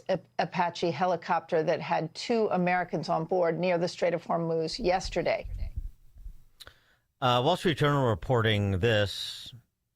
Trump hadn't been convinced of the need to retaliate against Iran earlier in the day, according to U.S. officials. In a phone call Tuesday morning with the Wall Street Journal, he played down the incident, repeatedly saying that it, quote, wasn't a big deal, unquote, and stressed that the pilots were seriously injured. He changed his mind after Defense Secretary Pete Hegseth and Chairman of the Joint Chiefs of Staff, General Dan Kane, recommended military action during a briefing at the White House, officials said. Hegseth and Kane provided Trump with updated information about the Iranian Shahed drone that had struck the U.S. helicopter, and thus the decision to greenlight those strikes that Jennifer Griffin described. But this whole matter of recalcitrance when it comes to kinetic action, the emphasis on this response being proportional, who's the audience for that? I couldn't help but call to mind this scene from a show that was vastly overrated. I didn't really enjoy it that much, but this was a good scene. And I just wish that right now life would imitate art. Martin Sheen on the virtue of a proportional response. Martin Sheen playing the president in West Wing, if you're not familiar with the show. Scenario 1, or Pericles 1, to use his code name, sir. What is the virtue of a proportional response? I'm sorry? What is the virtue of a proportional response? Why is it good? They hit an airplane, so we hit a transmitter, right? That's a proportional response. Sir, in the case of Pericles They hit a 1, barracks, we hit 2 transmitters. that's roughly it, yes, sir. This is what we do. I mean, this is what we do. Yes, sir. It's what we do. It's what we've always done. Well, if it's what we do, if it's what we've always done, don't they know we're going to do it? Sir, if you turn your attention to Pericles 1. I have turned my attention to Pericles 1. It's 2 ammo dumps, an abandoned railroad bridge, and a Syrian intelligence agency. Those are 4 highly rated targets, sir. But they know we're going to do that. They know we're going to do that. Those areas have been abandoned for 3 days now. John Bolton is a former assistant to the president for national security affairs, author of The Room Where It Happened, a White House memoir. He joins us now. Ambassador Bolton, thanks for joining us. Appreciate it. Thanks for having me. Was a proportional response the right response? No, it was not. I have to say I've never watched West Wing, but the president had it right in that go round. Look, the Iranians know that Trump is palpably desperate for a deal to open the Strait of Hormuz and bring down the price of gasoline and improve political prospects in the November election. They see that every day that goes by that we don't use significant military force is a day the Iran regime wins. And they're playing on that. I have to say, the president said some weeks ago now that we would not retaliate against Iranian strikes unless Americans died. And that was one mistake right there. American service members are not tethered goats waiting to be killed so we can decide whether to respond. It's not clear whether this Shahed drone deliberately crashed into the helicopter or was an accident, just to be as objective as you can. Right. But it was too close under any circumstances. And that kind of endangerment itself is virtually an act of war. As long as the Iranians think that we're desperate for a deal, they'll just hold out until they get the deal they want. And that consequence is not going to be good for the United States, neither in the near term nor the long term. One argument that's been made is that, trying to get a deal done here because at the end of the day, the Gulf states are going to have to enforce it when we're no longer around, at least not at the levels we are now. And so being deferential or managing the alliance with these Gulf states, and it's a delicate balance. But it seems to me in response to that argument, well, if we're going to turn it over to the Gulf states to enforce the terms of whatever deal is struck when it comes to the Strait, when it comes to your enriched uranium, when it comes to nuclear program, when it comes to funding terrorist proxies, then wouldn't leaving a defenestrated Iran as opposed to just a diminished Iran be better for those Gulf states? Absolutely. Look, we're never going to solve this problem of Iran until there's regime change. Trump is obviously not interested in doing that. So what we've done in these past 2 or 3 months is we've mowed the lawn. Yet again, we've mowed the lawn. We've hurt their capacity. Once they start exporting oil again, they'll earn revenues. They'll begin to rebuild their capacity, the nuclear weapons program, their missiles, their drones, their terrorist network. And let me just say, if I could, one point here about the Gulf Arab states defending themselves. There are some people who say, well, if they can't defend it themselves, that's their problem. It's not their problem. Freedom of the seas, meaning through international waterways like the Strait of Hormuz, has been American policy when we were a string of 13 former colonies along the East Coast. It's absolutely vital. And it's also the case that just because one of our allies can't defend themselves alone against a bigger power, that's their problem. To say that Kuwait ought to be responsible for its own defense against a 92 million person neighbor like Iran, it's equivalent of saying just before World War II, well, look, if Belgium and the Netherlands can't defend themselves against Nazi Germany, I guess that's their problem. Alliances are beneficial in mutual respects when they're working, and keeping Gulf oil on international markets under conditions of security benefits the United States as well as an awful lot of our friends and allies. Well, and if we did send that signal, then is our philosophy the same with respect to Taiwan? And what would that say to the Chinese communists with respect to the South China Sea and waterways that they have their eye on? 100%. It would tell China and every other adversary of the United States around the world that we're backing away and that anything goes. And once they get that signal, anything will go, and it will be to our detriment. We benefit from free commerce across the world. Sometimes we get taken advantage of, and that needs to be corrected. It doesn't mean you abandon the whole system and think that we can just sit back here and be immune to what's happening in the rest of the world. That ended a long time ago. Well, just on the desperation meter, what about the Iranians' desperation? The squeeze that's happening to them economically in Operation Economic Fury is part of this discussion, important part, obviously. The latest is that the Treasury Department is moving aggressively against Iran's $8 billion crypto ecosystem at the point at which crypto must be converted into a usable currency, such as dollars, labeling several exchanges as specially designated nationals that account for about 72% of Iranian crypto inflows.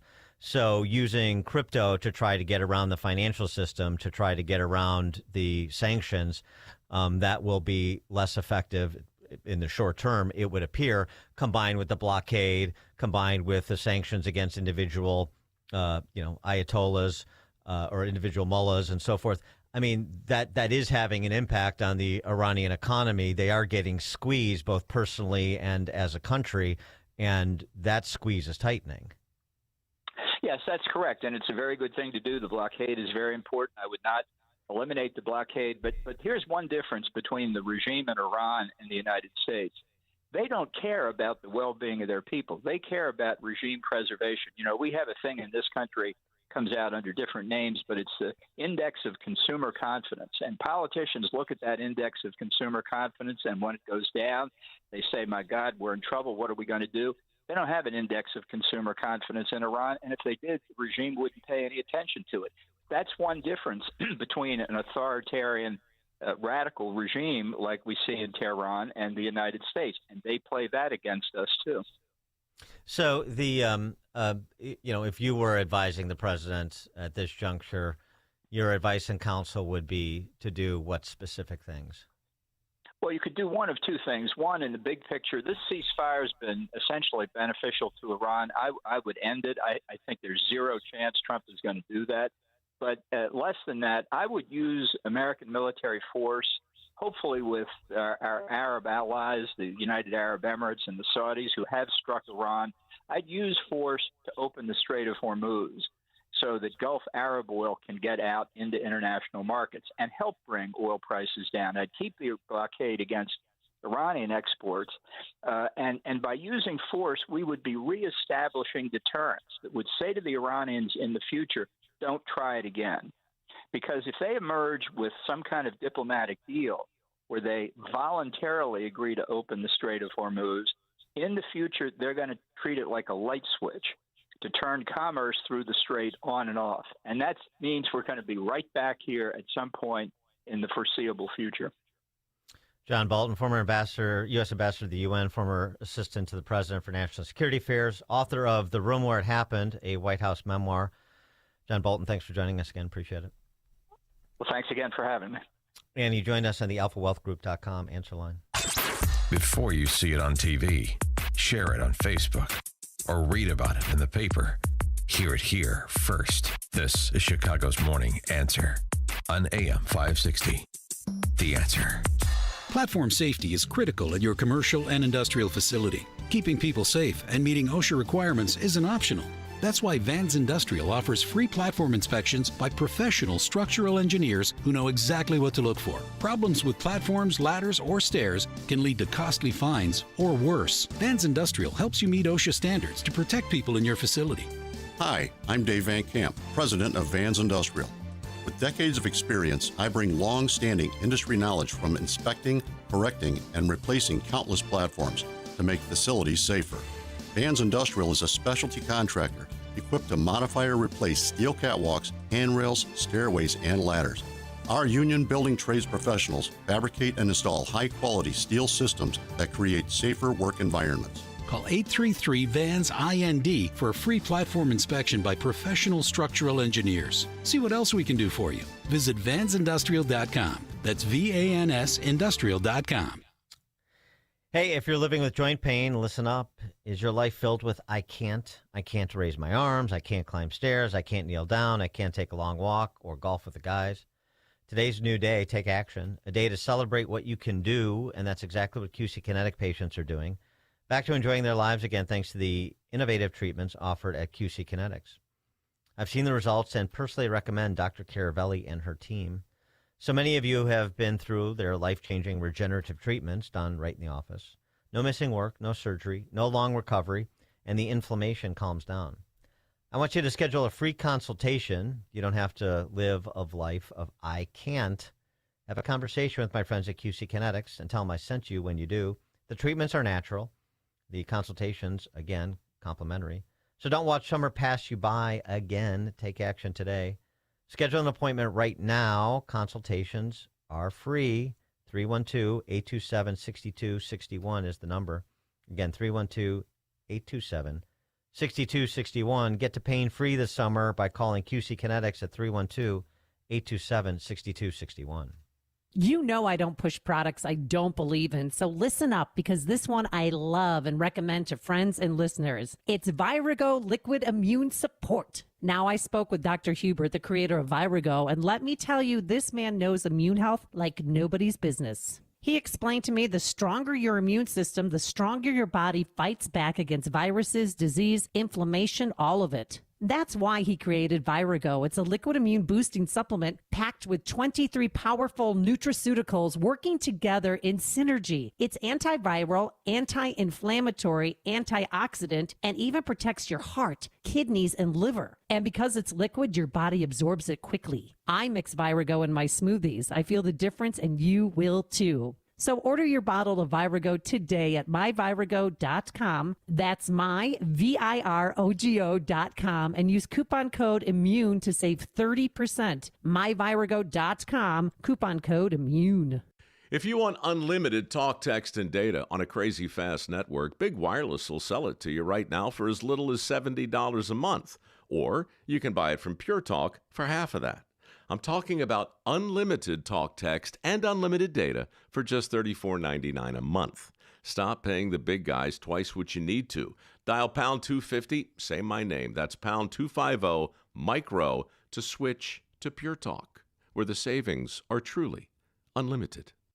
I know that hiring can be challenging. You need someone to match your role perfectly. Well, now you can meet them fast on ZipRecruiter. Build your team, build it sooner. Meet your match on ZipRecruiter. Just head to ZipRecruiter.com/free right now to try it for free. That's ZipRecruiter.com/free. Meet your match on ZipRecruiter. Try it free. I'm attorney Stephen Leahy. If you're a business owner with unfiled tax returns, tax season is not your friend. This is when the IRS turns up the heat. They match 1099s. They review payroll filings. They compare bank deposits. And when returns are missing, they don't send you a warning. They take action. Penalties stack up fast. Liens become public. Bank levies can drain your account. I see it every year. Good business owners who waited too long. Not because they're crooks, but because they were overwhelmed. Let me be clear, hiding makes it worse. Action makes it fixable. I help business owners get compliant, file what's missing, and negotiate from a position of strength, not fear. Don't wait for the next certified letter. Don't wait for a levy. Go to fightbacknow.com and sign up for my daily email. I'll tell you exactly what to do next, step by step. Or call me right now at 312-664-6649. Act now before the IRS acts first. If you've saved $100,000 or more for retirement, call Steve Shyman today at 833-945-7283. That's 833-WILL-SAVE. 833-WILL-SAVE. Schedule your no-cost, no-obligation retirement review and make sure your plan is built to protect what you've worked so hard to earn. And don't forget to listen to Steve's show, Protecting Your Assets, Saturday mornings at 8 a.m. right here on AM 560. Call now, 833-945-7283. AM 560, The Answer. Text from 262. John Bolton, just last week, he pleaded guilty to the release of classified information, and you didn't even mention that. That's not, well, first of all, he's not going to talk about his plea deal until he enters it. Obviously, I'm well aware of it, so there was no point in talking to him about it. I'm happy to mention it, but that's the situation. And the release of classified information, I don't think that's the actual charge he's pleading guilty to. But again, not a topic of conversation. Those were the ground rules coming in, so I abided them. You don't have to like John Bolton, but you should maybe still at least be able to assess and respond to the substance of what he has to say. It's now 7 o'clock on AM 560 WIND. Now they'll pay the price. I'm Chris Foster of Fox News. After the downing of an Army helicopter, new U.S. airstrikes in Iran, and retaliatory strikes aimed at American bases, President Trump posts on Truth Social, Iran is all talk and no action. The bully of the Middle East is dead. They've taken too long to negotiate a deal. That would have been great for them. Now they'll have to pay the price. Iran's Revolutionary Guards say in all they carried out 21 attacks. U.S. officials says nearly all of those missiles and drones were intercepted, and no casualties have been reported across the region. The Iranian response came just hours after the U.S. military launched airstrikes near the Strait of Hormuz. Targets included air defense, ground control stations, and surveillance radar sites. U.S. strikes came after President Trump blamed Tehran for downing an Army AH-64 Apache attack helicopter. Both service members on board the chopper are said to be, quote, safe and uninjured. Fox's Ashley Strohmeyer. In Maine, Graham Plattner overcomes a series of scandals and wins the Democrats' primary for Senate.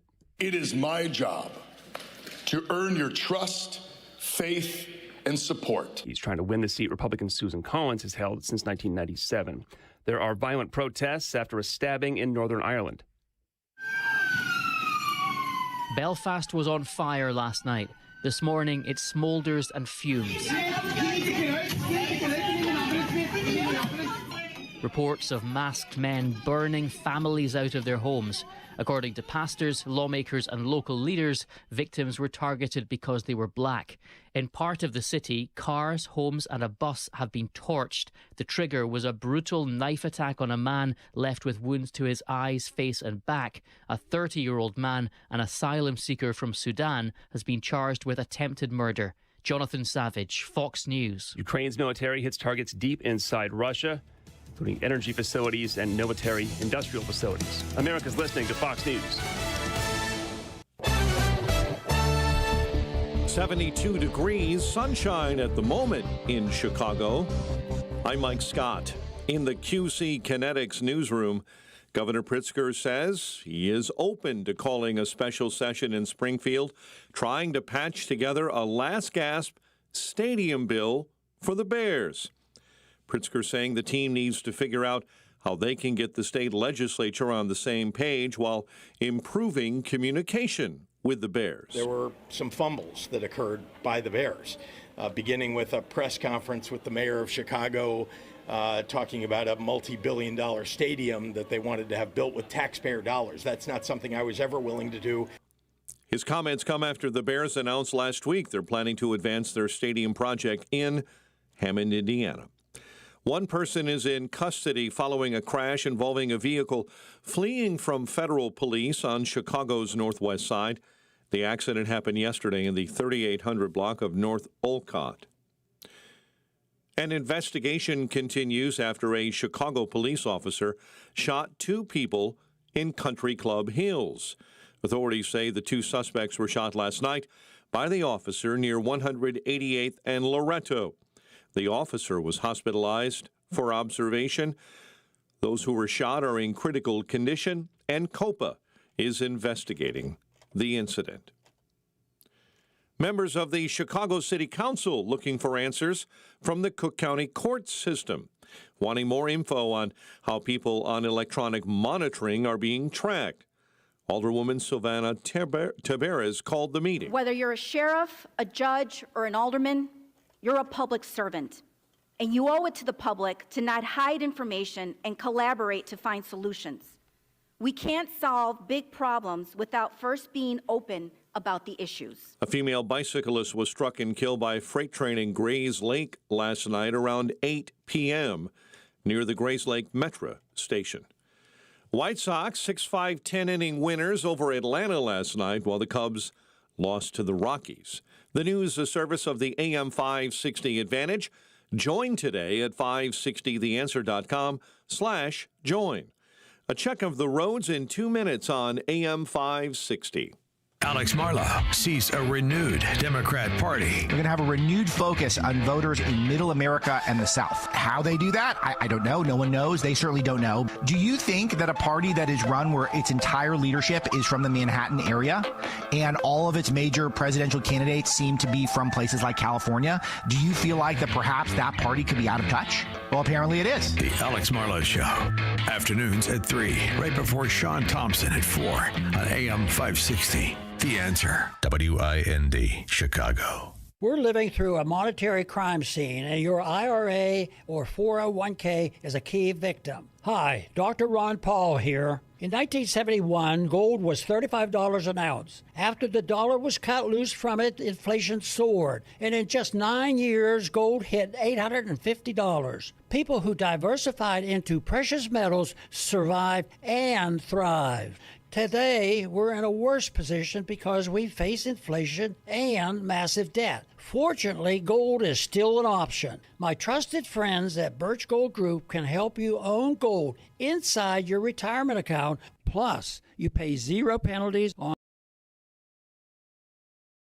hit on gold. Text the word SHELTER to 989898. We're facing the same monetary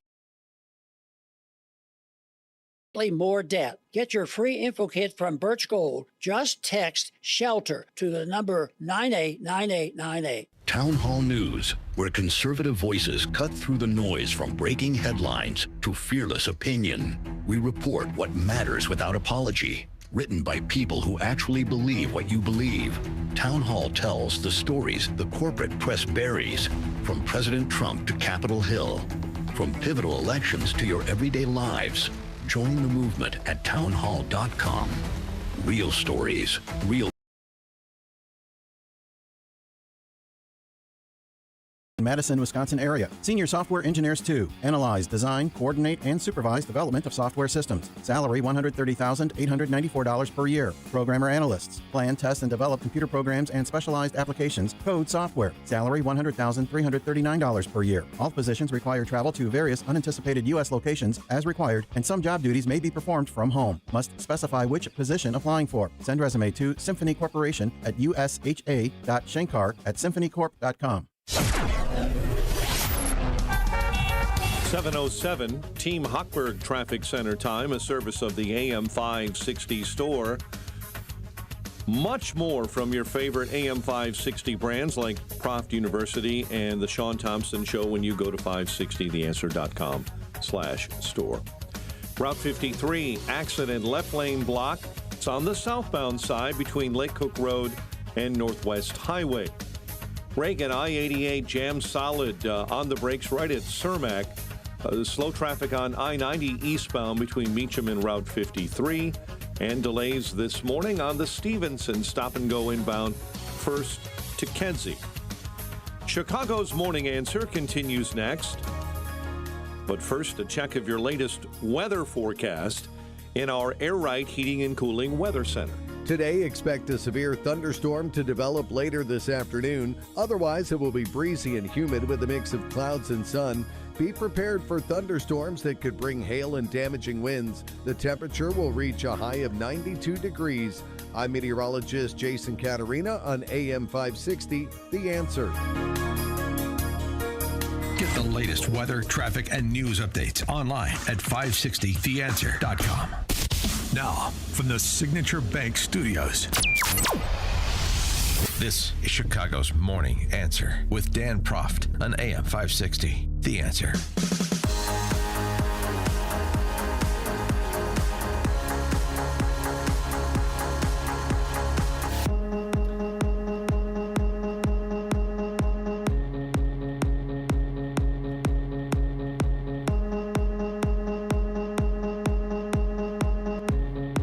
Top of the morning, Dan Proft here, returning to our discussion about that hearing before the House Judiciary Committee focused on the Southern Poverty Law Center.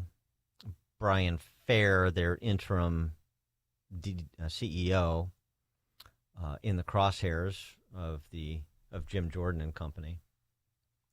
And one of the topics was abortion and the SPLC's penchant for labeling anybody who disagrees with them on the protection of innocent life white supremacist, which is an odd description for pro-lifers, as you'll hear shortly. But nonetheless, Brian Fair struggled to defend the position under questioning from Brandon Gill. Said that restricting and banning abortion is a tool of the far right uses to maintain white supremacy. Do you believe that pro-lifers are white supremacists? I believe that reproductive liberty is... No, do you believe that pro-lifers are white supremacists? I will tell you what I believe if you're asking. Yes or no? I can't answer that question, yes or no. I don't think that pro-lifers are white supremacists. Do you? What I think is that reproductive liberty is a right that every woman should enjoy. How many babies in the United States that are aborted are black? About 40% of abortions nationwide are of black babies. Blacks represent about 13% of the population. Does that sound like something a white supremacist would oppose? What I would say again is that SPLC supports reproductive liberty. Calling somebody a white supremacist is a pretty serious charge, isn't it? I would think you would be able to defend that if your organization says that. You clearly seem unable to. Mr. Gill, I'm not sure why you would think I'm unable to do anything. Because you're the president of the SPLC, which labels pro-lifers as racists. Well, does your organization just hurl around epithets like that without any justification? Apparently, because he is unable to describe, speaking of what you're unable to do, Mr. Fair, you're unable to defend the position. You're unable to describe why it is that pro-lifers are labeled racist. You didn't deny it. You just didn't defend it. Alveda King, also there to testify before the committee from the pro-life position, was asked the same question. She had a better answer, I'd say. Are pro-lifers white supremacists? Pro-lifers cannot be white supremacists. Pro-lifers believe in life from the womb to the tomb and beyond. Pro-lifers fight for every baby in the womb, regardless of skin color. We have been aborted as blacks in America disproportionately. And so the white supremacists are Planned Parenthood, who admitted that they do have racist underpinning with an agenda to reduce the black population by abortion. That's right. For more on this, please be joined by Scott Wilder, spokesman for Preborn. Scott, thanks for joining us. Appreciate it. Dan, it's great to be with you. Isn't it rich to have our side, the pro-life side, be talked about as white supremacists? When the founding, the grounding of Planned Parenthood, Margaret Sanger, that was the very purpose, was a white supremacist position. So no, we believe in life for all. We stand for life for all. And we have a chance to do that again with you today, and a great pleasure to spend a couple of minutes with you. Yeah, Margaret Sanger, the eugenicist, and that's clearly what Alveda King was referencing.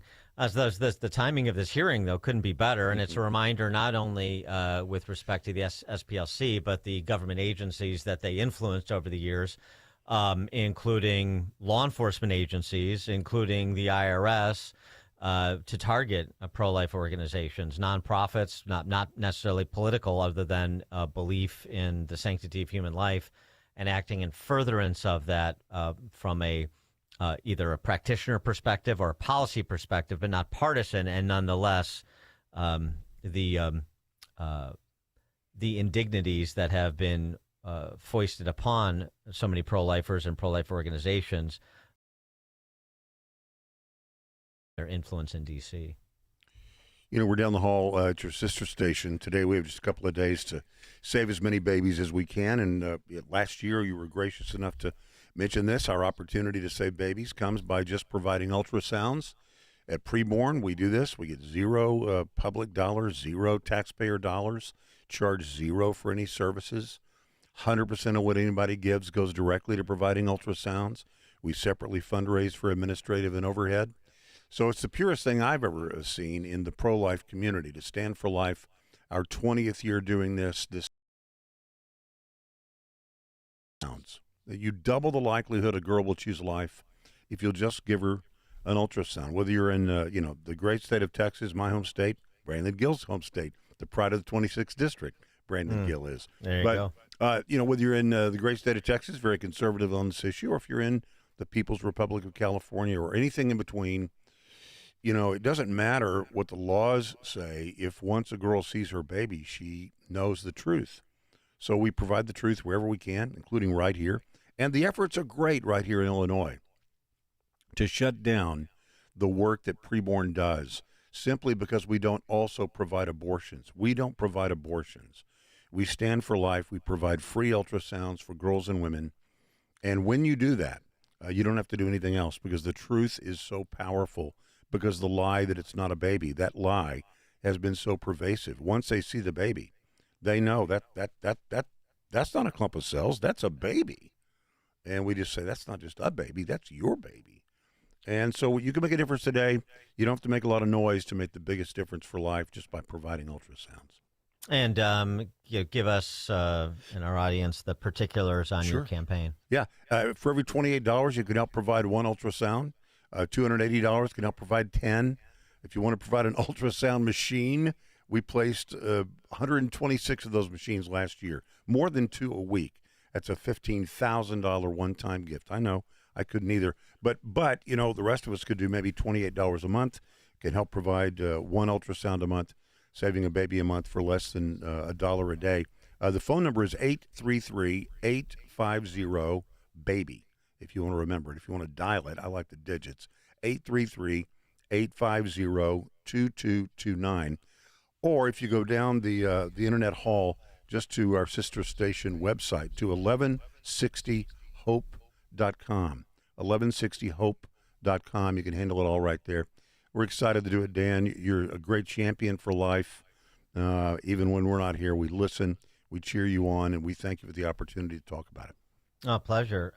Interesting, too, talking about it is important. Those exchanges like Brandon Gill had with both Mr. Fair and Ms. King yesterday are important for it, and this is one of the reasons I think so. The percentage of this over at LifeSite News, lifenews.com, percentage of Americans who view abortions as morally acceptable has dropped.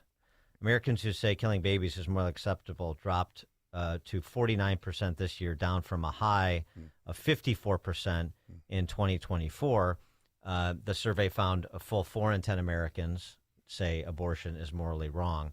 So, there's a lot of uneasiness about abortion in, among the American populace.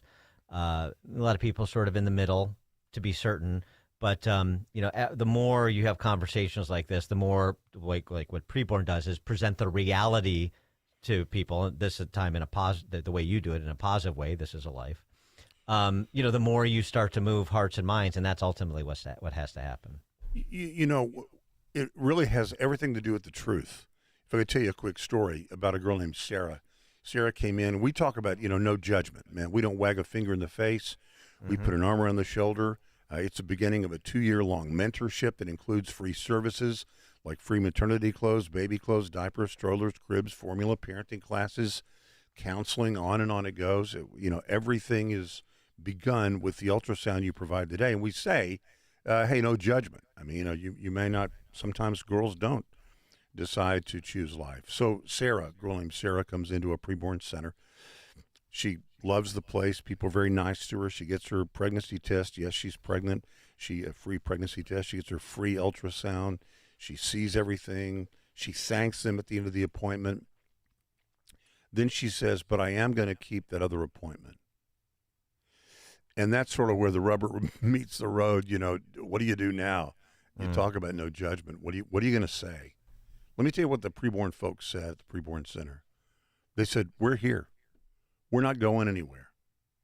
We're here. We support you. We love you.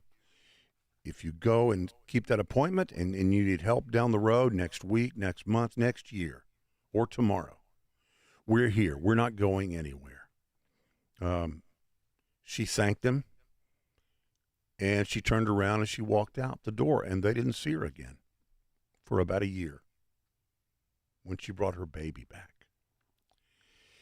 And she said, I left, and my heart told me, you guys knew where I was going. I knew where you stood on this. And yet you knew where I was going. You knew what I was going to do, and you still said, we love you. We support you. We're going to be here for you. If you want post-abortive counseling, we're here. We're not going anywhere. She said, and honestly, her perspective, she said, God did a work on my heart as I left. And I just wanted you to meet the baby that would not be here had it not been for what you did and the way you did that for me a year ago. So yeah, you're making a huge difference for a girl, for a woman. Give her the truth. You can't do everything for everybody, but you really are doing everything for one girl or woman when you provide even one ultrasound today. Yeah, and I mean that's a perfect illustration of what I'm talking about. You have to have the girl or woman, come to that decision. She has to embrace the decision ultimately, right? And so the way that you do it is usually not through browbeating; it's through understanding, and that's what you're talking about with preborn.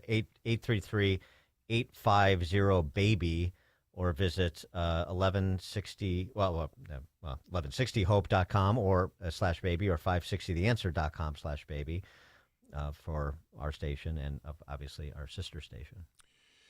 It's a powerful thing, and I think that this is what happens. The everybody else is on the other side.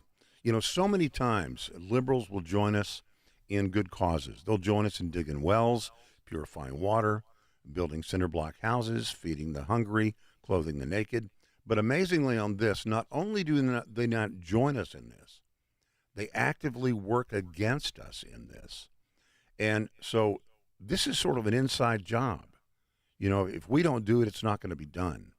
So this is our chance to stand up, make a difference. As I say, we've all been to, family gatherings where people are very different. You go to a Thanksgiving dinner, and I've been across the table from people that I know share my last name, or I'm related to by blood, but that may be the only thing that we have in common.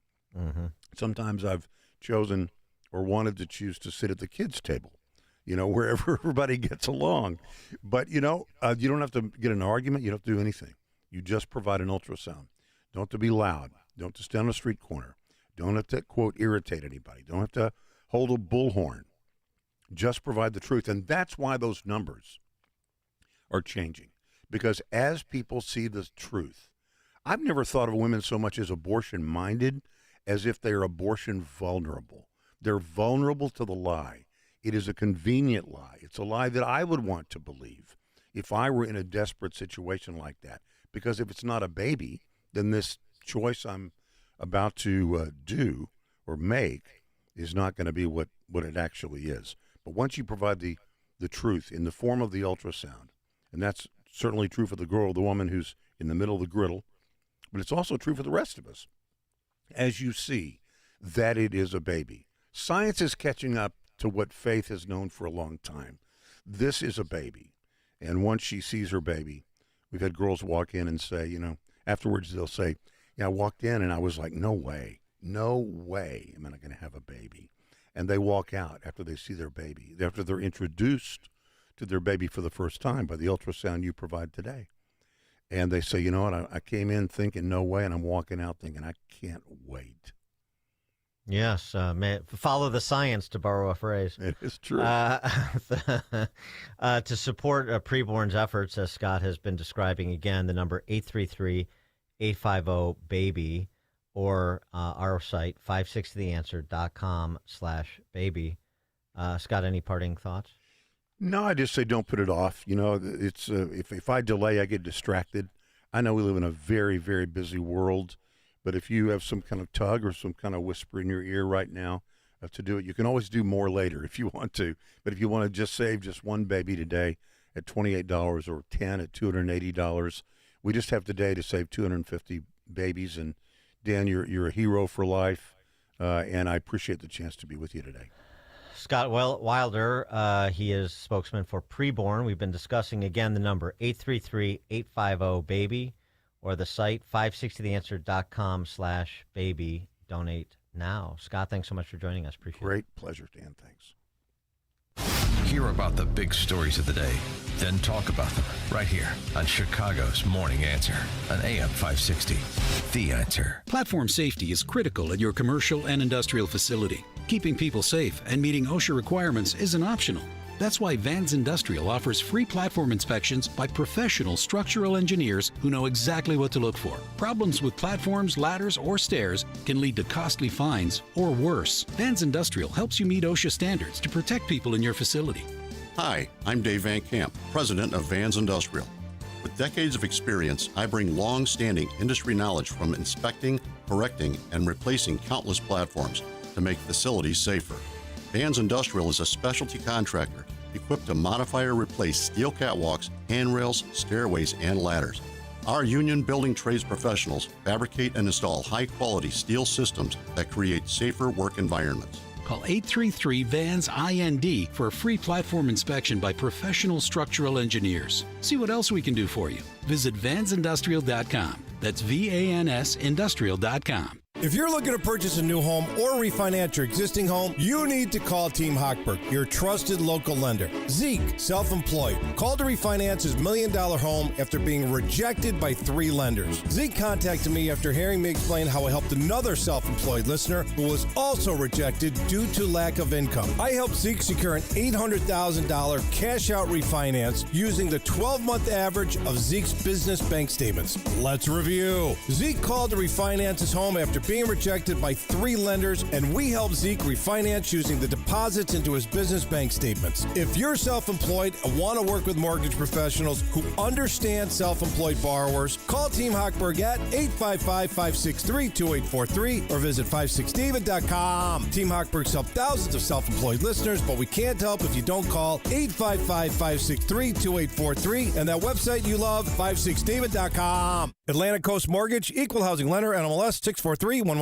Hey, if you're living with joint pain, listen up. Is your life filled with I can't raise my arms, I can't climb stairs, I can't kneel down, I can't take a long walk or golf with the guys? Well, today's a new day. Take action, a day to celebrate what you can do. And that's exactly what QC Kinetics patients are doing. Back to enjoying their lives again thanks to the innovative treatments offered at QC Kinetics. I've seen the results and personally recommend Dr. Caravelli and her team. So many of you have been through their life-changing regenerative treatments done right in the office. No missing work, no surgery, no long recovery. The inflammation calms down. I want you to schedule a free consultation. You don't have to live a life of I can't. Have a conversation with my friends at QC Kinetics and tell them I sent you when you do. Their treatments are natural, so don't watch summer pass you by again. Take action today. Schedule an appointment right now. Consultations are free. Call 312-827-6261. Again, that number, 312-827-6261. Call QC Kinetics to be pain-free this summer at 312-827-6261. Let me ask you something. Does your garage floor look bad? Covered in salt, cracked, or stained from the winter's brutal blast? Well, I've got a fix for you so you can start enjoying your garage this spring. Contact my good friends at Level 10 Coatings. Level 10 brought my garage floor from dirty and gross to showroom, shiny new in just one day. Level 10 Coatings can do the same for you. A quick and easy fix, permanent durable solution. Guaranteed to never chip or peel. Get it done now so you can enjoy your garage this spring and summer. Schedule your free quote today and mention me, Amy, for $500 off. Visit level10coatings.com. That's level, the number 10, coatings.com. Level10coatings.com or call 855-510-2628. Again, that's 855-510-2628. Level 10 Coatings, your premier concrete coating experts. AM 560, The Answer. Top of the morning, Dan Proft here. So Jelly Belly says, he's still in the fight for the Bears to stay in Illinois. He's still willing to expend political capital. He's willing to call a special session if the General Assembly can get its act together. Governor J.B. Pritzker said the state has gotten some calls from the Bears and has made it clear to the team that they have to make their priorities known. I expend political capital all the time. I'll continue to do so to get things done on a priority basis. I will continue to work with the Chicago Bears and anybody who wants to make sure that we provide them with what it is they need that isn't going to cost taxpayers more money. I don't know how to characterize my bullishness. Here's what I know. We would like them. I love the Chicago Bears. I want them to be in Illinois. And I have worked very hard to try to keep them in Illinois. I've worked so hard. He doesn't love them, though, as much as, say, Lion Electric in Joliet, that EV bus manufacturer that we gave $50 million. He gave $50 million of your money to. He wasn't averse to doing that. That's shuttered now. Obviously, as I mentioned before, the $500 million he's provided so far to the Chinese communist-backed EV battery plant in Manteno. Didn't like the Bears that much. And, of course, this is the first time I've heard this, really trying to distance himself from the blast zone. Not only breaking bad on BJ, which he did before. You know, it's the mayor's fault. It's not me. I'm not the mayor of Chicago, right? And he's not the mayor of Arlington Heights. It's a state issue. Could have been. But also the Bears. The Bears fumbled the ball. Wonderful sports metaphor. In the last couple of days, there have been incoming calls. No, the incoming calls from the Bears, not just to me, but as you know, to legislative leaders. The Bears, would like to see something happen, and we all do too. And so the question is, can they do that? And so I think they're regrouping and trying to figure out.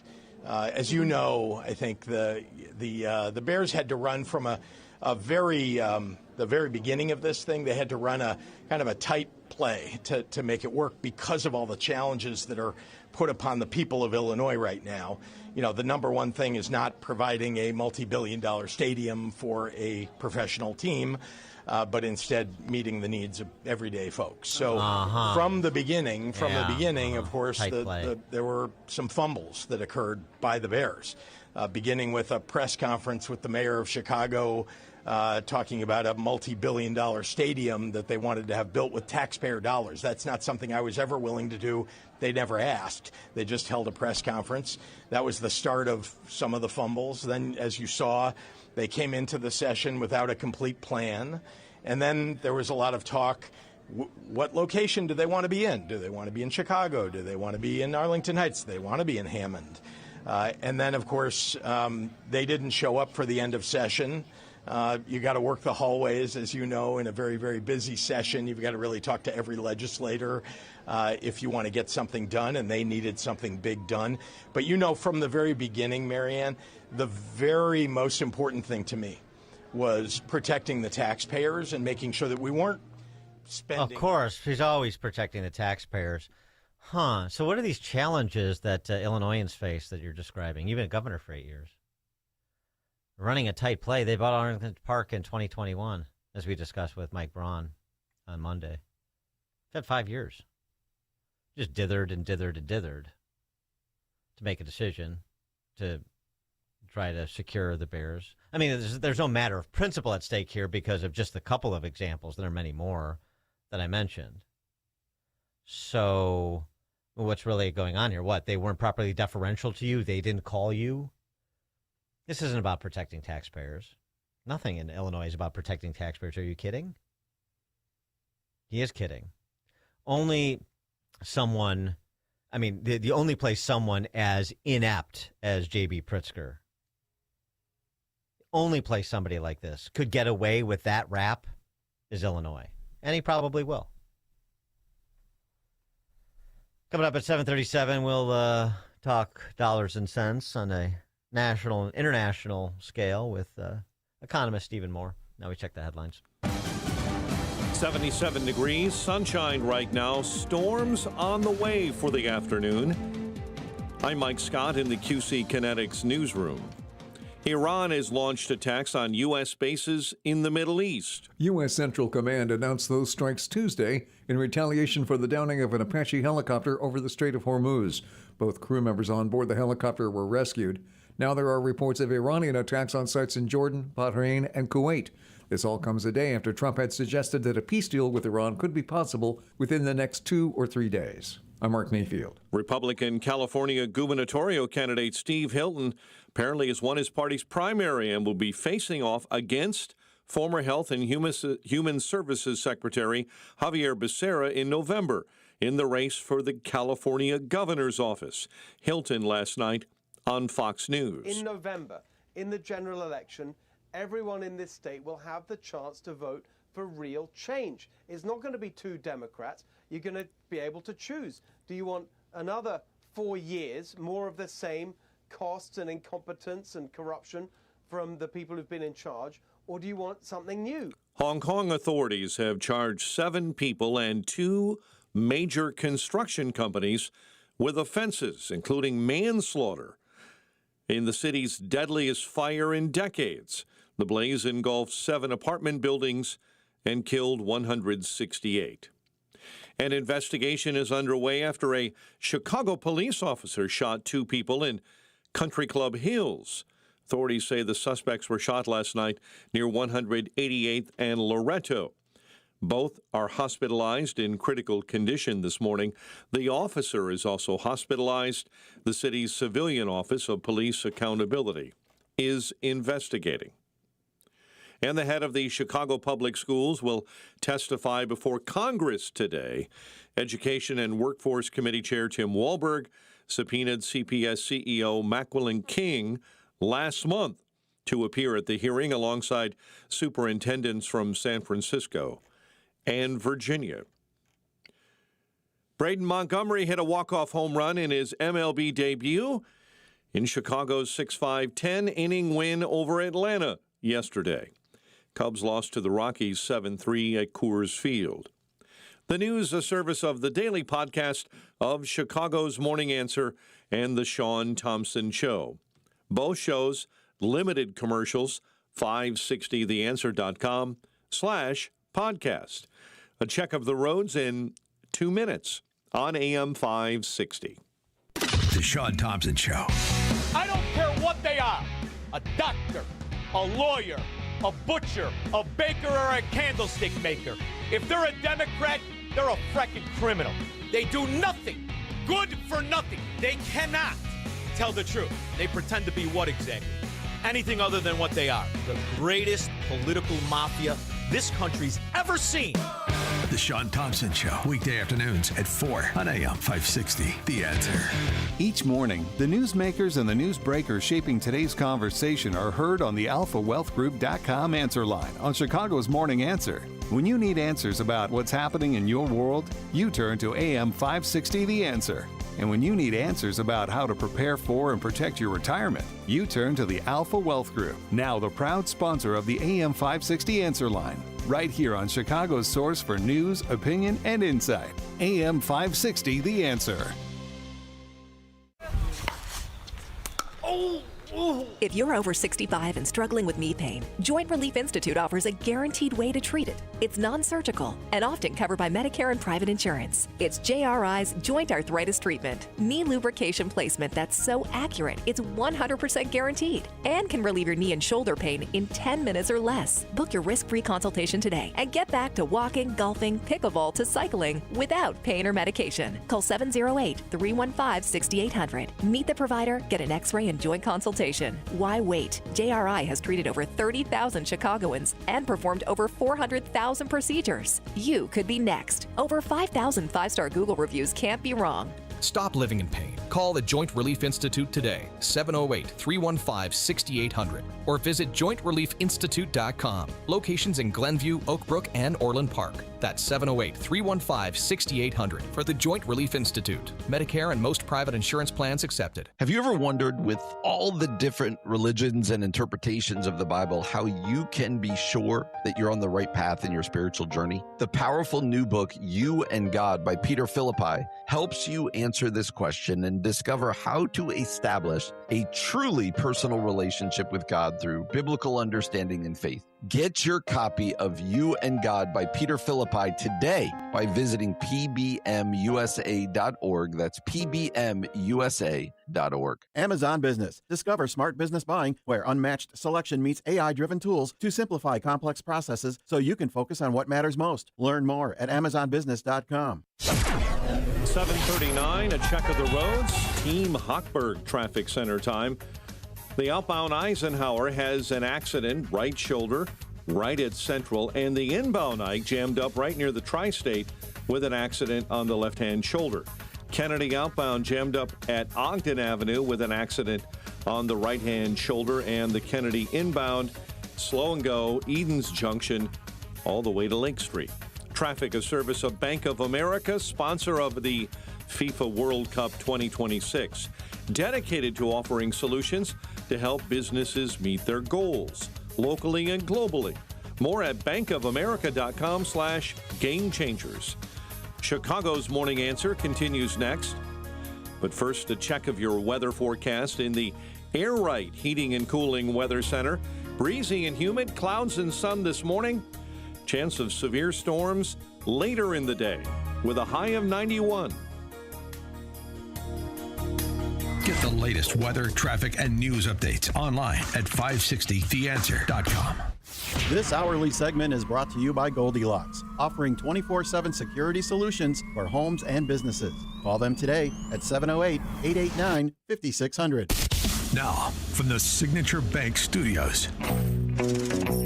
Only the biggest stories, only the biggest guests, and only the biggest opinions. This is AM 560, The Answer.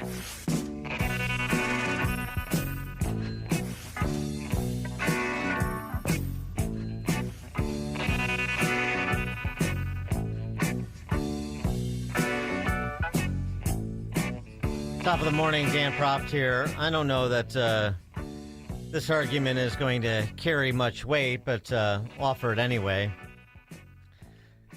It does speak to certain dynamics in our politics and policy discussions.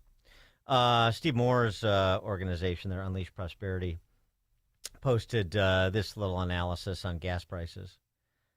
Gas prices are running about $4.10 a gallon nationally, would be well below $4 if it weren't for blue states like California, where prices are well above $5.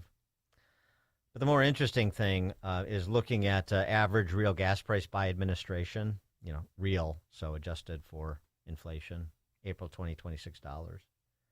And in real terms, gas prices under Trump, even with the spike since hostilities were launched against the Iranians, is $3.32, real constant April 2026 dollars, which is just slightly above his entire term one, $3.25, which was significant relief from Obama, where the average real gas price was $4.30. It's also down 50 cents a gallon from the Biden administration's average real gas price, $3.88. So it's, in real dollars, it's not as punishing as Americans have experienced before, including in very recent memory. However, people don't live in context. They live in the moment, and the prices are higher than when Trump took office, and they were supposed to go the other way. And so this is a difficult argument to make out. The better one is to resolve the matter in the Middle East and see oil supply increased and price decreased, of course. For more on this and other matters economic, Steve Moore, economist, author of The Trump Economic Miracle and the Plan to Unleash Prosperity, again, co-authored with Art Laffer, of course. Steve, thanks for joining us. Appreciate it. Hey, Dan, good to be with you. Well, look, it is true that the gas price in real terms is lower under Trump in both his first and second terms than it was under Obama and Biden, when you adjust for inflation. But you're also right that people are still angry about paying. I don't know in Chicago what people are paying, but we're paying about $4.20 a gallon, which is a little bit over the national average in the D.C. area. So people are angry about it, and we've got to get those prices down. I would simply say that if we had done the zero fossil fuels plan of Joe Biden, where we would just shut down American energy, we'd probably be paying about $10 a gallon for gas now. So, but look, historically speaking, the gas price is a little bit above the average, but it's actually historically not that high. Yeah, although, and that's the point, too. You have to look at the binary choices, and some of these races when you're thinking about the midterms. And it is interesting to watch people like that Children of the Corn preacher James Tallarico in Texas doing full reversals. This is a guy who introduced legislation as a state representative to effectively ban the oil and gas industry, and now he's saying this in a recent podcast. We have to protect good-paying oil and gas jobs. You know, I've had family members who have worked in the oil and gas industry. I went to Texas public schools funded by Texas Oil and Gas, so I owe a lot to the industry, and I know that some of these jobs keep whole families afloat. Sure. And so I want to protect our status as an energy leader here in Texas. Yeah, how about that 180, sure Steve? Yeah, sure he does. I mean, the whole agenda of the Democratic Party is to destroy the fossil fuel industry. By the way, you know, we also had an item in our hotline that, you know, we still get 80% of our energy from fossil fuels. We spent hundreds and hundreds of billions of dollars on promoting wind and solar, and it's basically trivial to our energy output. You know, and this idea that the left came up with that we were going to power our $30 trillion economy with windmills and solar power was insane, and it was crazy. But some are still promoting it. Incidentally, there's not a single country in the world where wind and solar are a major source of energy. Even in Europe, that's been talking about this for 25 years. By the way, you know where France gets most of its energy from? Russia? Nuclear. Well, oh yeah, in terms of the source, yeah, power. okay, and, yeah. Yeah, and you know where, you know, some of these countries get the majority of their power from hydropower, which, by the way, is a good form of clean energy. It emits no emissions or pollution in the atmosphere, and yet the left is against hydropower too. You know why? Well, go ahead. They want to protect the fish, you know, the snail darters and so on. Of course. Yeah, but to the extent that France uses fossil fuels, which it decries, it gets oil and gas from Russia, which it also decries. So yeah, I mean, there's a lot there. There's the fashionable positions that are taken publicly, and then there's the reality of what you need to do to prop up an economy. And by the way, the other piece of this too, which hasn't been talked about enough. Trump raised the specter of this in part when he talked about climate change being the greatest hoax of the 20th century into the 21st. But, you know, and you were talking about the hundreds of billions, trillions of dollars that have been spent propping up energy sources that are not particularly reliable and not sustainable on their own. Mm-hmm. All of these predatory climate change based lawsuits, all the litigation from these, you know, sort of NGOs and leftist parties to try to gum up the works and defund energy companies by other means. Well, that's exactly what's happening. And incidentally, you know, if you look at what has been spent since going back to when Al Gore wrote his book, what was it, about 25 years ago, about the doom of the planet with respect to climate change. If you look over that 25 to 30 year period, an estimated $15 trillion with a T, $15 trillion has been spent by industrialized countries, Europe, the United States, et cetera, on climate change. And think about this, $15 trillion spent, and they have not changed the temperature of the planet by 0.1 degrees. It is about probably the biggest fraud in the history of humanity, the amount of money that went into something that had absolutely zero effect in terms of saving the planet. So these people should be held accountable. I mean, if with $15 trillion, we could have easily cured cancer and saved, speaking of millions of lives. Speaking of areas ripe with opportunity to achieve savings, this whole benefits fraud area, this is. I mean, this is a good transaction. That's a good transition. Yes, it is. And Brooke Rollins, the Secretary of Agriculture, she's been beating this drum since sort of the anti-fraud task force zeitgeist was whipped up. And just on the food stamp program in red states that are actually complying with the federal government in auditing the books. Take a listen. In a letter to every governor in America, no one had ever held the states accountable. The federal government funds the food stamp program. We send hundreds of millions of dollars a day to the states, but there'd never been a back-end accountability on how is that money getting spent. So we asked all the states to partner with us. It's time to have accountability. The red states, of course, did. And with that red state data, we found 200,000 dead people getting food stamps. We found 500,000 people that were getting more than one benefit. And y'all, this was in the red states. The blue states wouldn't give us the data. They're suing us. We're in massive litigation right now, looking to cut those funds off until they give us that data. But the fraud is so rampant and so stunning that when the president, the vice president, and our team talks about, when we can root all this fraud out, we're going to really be able to cut the deficit, make sure we're protecting the taxpayer, but also make sure we're protecting the families that rely on these programs at the same time by getting the fraud out. Well, and one more before I let you opine, Steve. Harris Faulkner detailing the closing of a loophole over at HUD, too. Now, that should lead to the closing of the agency, but I digress. Take a listen. The secretary has honed in on a severe problem for Americans who are seeking help and affordable housing. It's a loophole that gives families with illegal immigrants federal housing that could go to U.S. citizens. It doesn't. Secretary Turner says he will close that loophole and free up HUD funding to help American families in need. And according to HUD data, just to give you an example, nearly 200,000 tenants have not proven they qualify for the government assistance that they are getting. And the point that you'll hear the secretary make is they're not even asked to qualify whether or not they're U.S. citizens in this country. They don't have to show anything. They just show up with their relatives and on the sneak and fraud stay in that housing that American citizens should get. And there are some 24,000 illegals, or fraudsters, as I call them, taking up thousands of homes. It's not just for California, Steve. Well, here's the bottom line on this.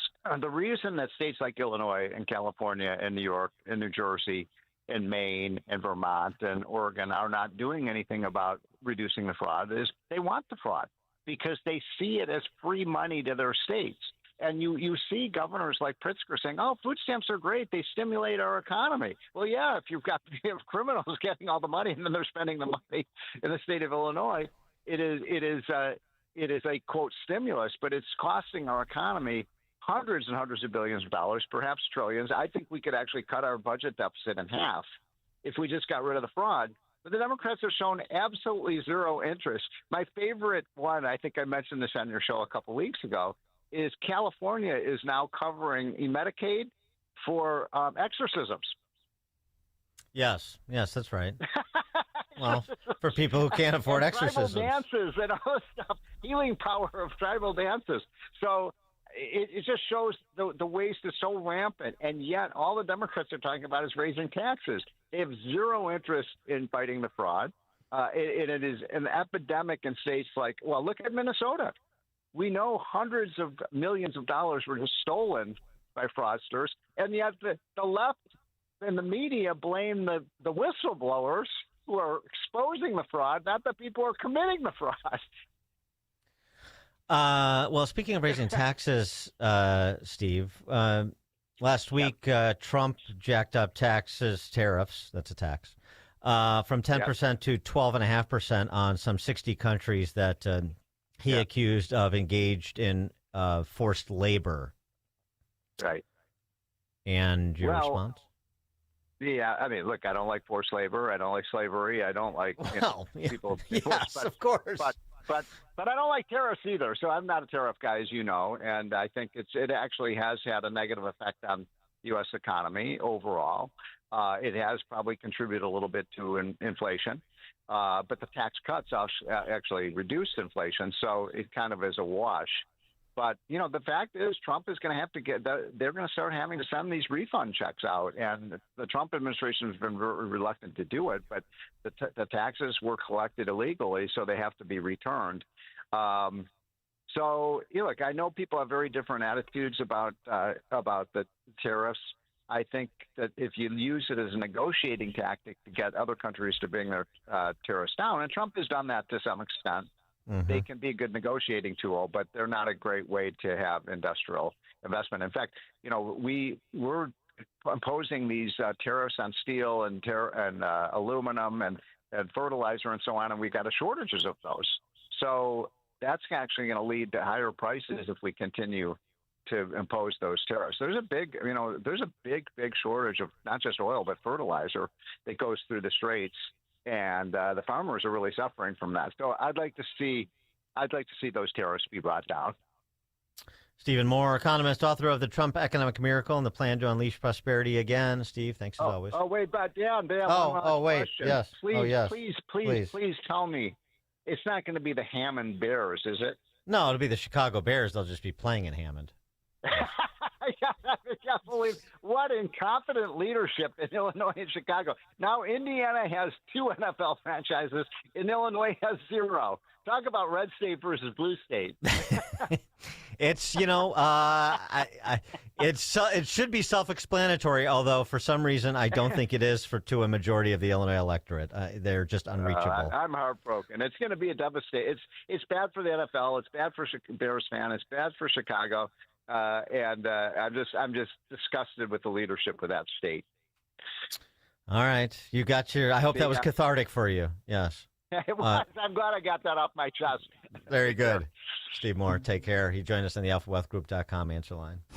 It's news, opinion, insight. This is Chicago's Morning Answer on AM 560. The Answer. Don't miss In Grace with Pastor Jim Scudder Jr. Now heard on Sunday mornings at 7:30. Tune in and find hope as Jim Scudder explores God's Word and His world each Sunday morning right here on AM 560. The Answer. It's almost time once again for the annual AM 560 Golf Outing, presented by Signature Bank. AM 560 is proud to partner with the Tunnel to Towers Foundation to help them support America's first responder and military heroes, to help America never forget 9/11. This year, our golf outing is happening on Monday, June 15th at McRae Memorial Golf Club in Barrington. When you purchase a foursome to join us, you'll enjoy a full day of golf, meals, an awards reception, and a silent auction. And if you're a business owner, when you purchase a foursome, you'll also receive an AM 560 marketing campaign, which includes 25 one-minute commercials to air on AM 560 Monday through Friday between 5 a.m. and 8 p.m. and a free digital marketing analysis. Reserve your foursome today at 560theanswer.com/golf. That's 560theanswer.com/golf. Sponsored in part by Edward Jones Financial Advisor Nolan Webster and by real estate broker Ed Dream at leavingil.com.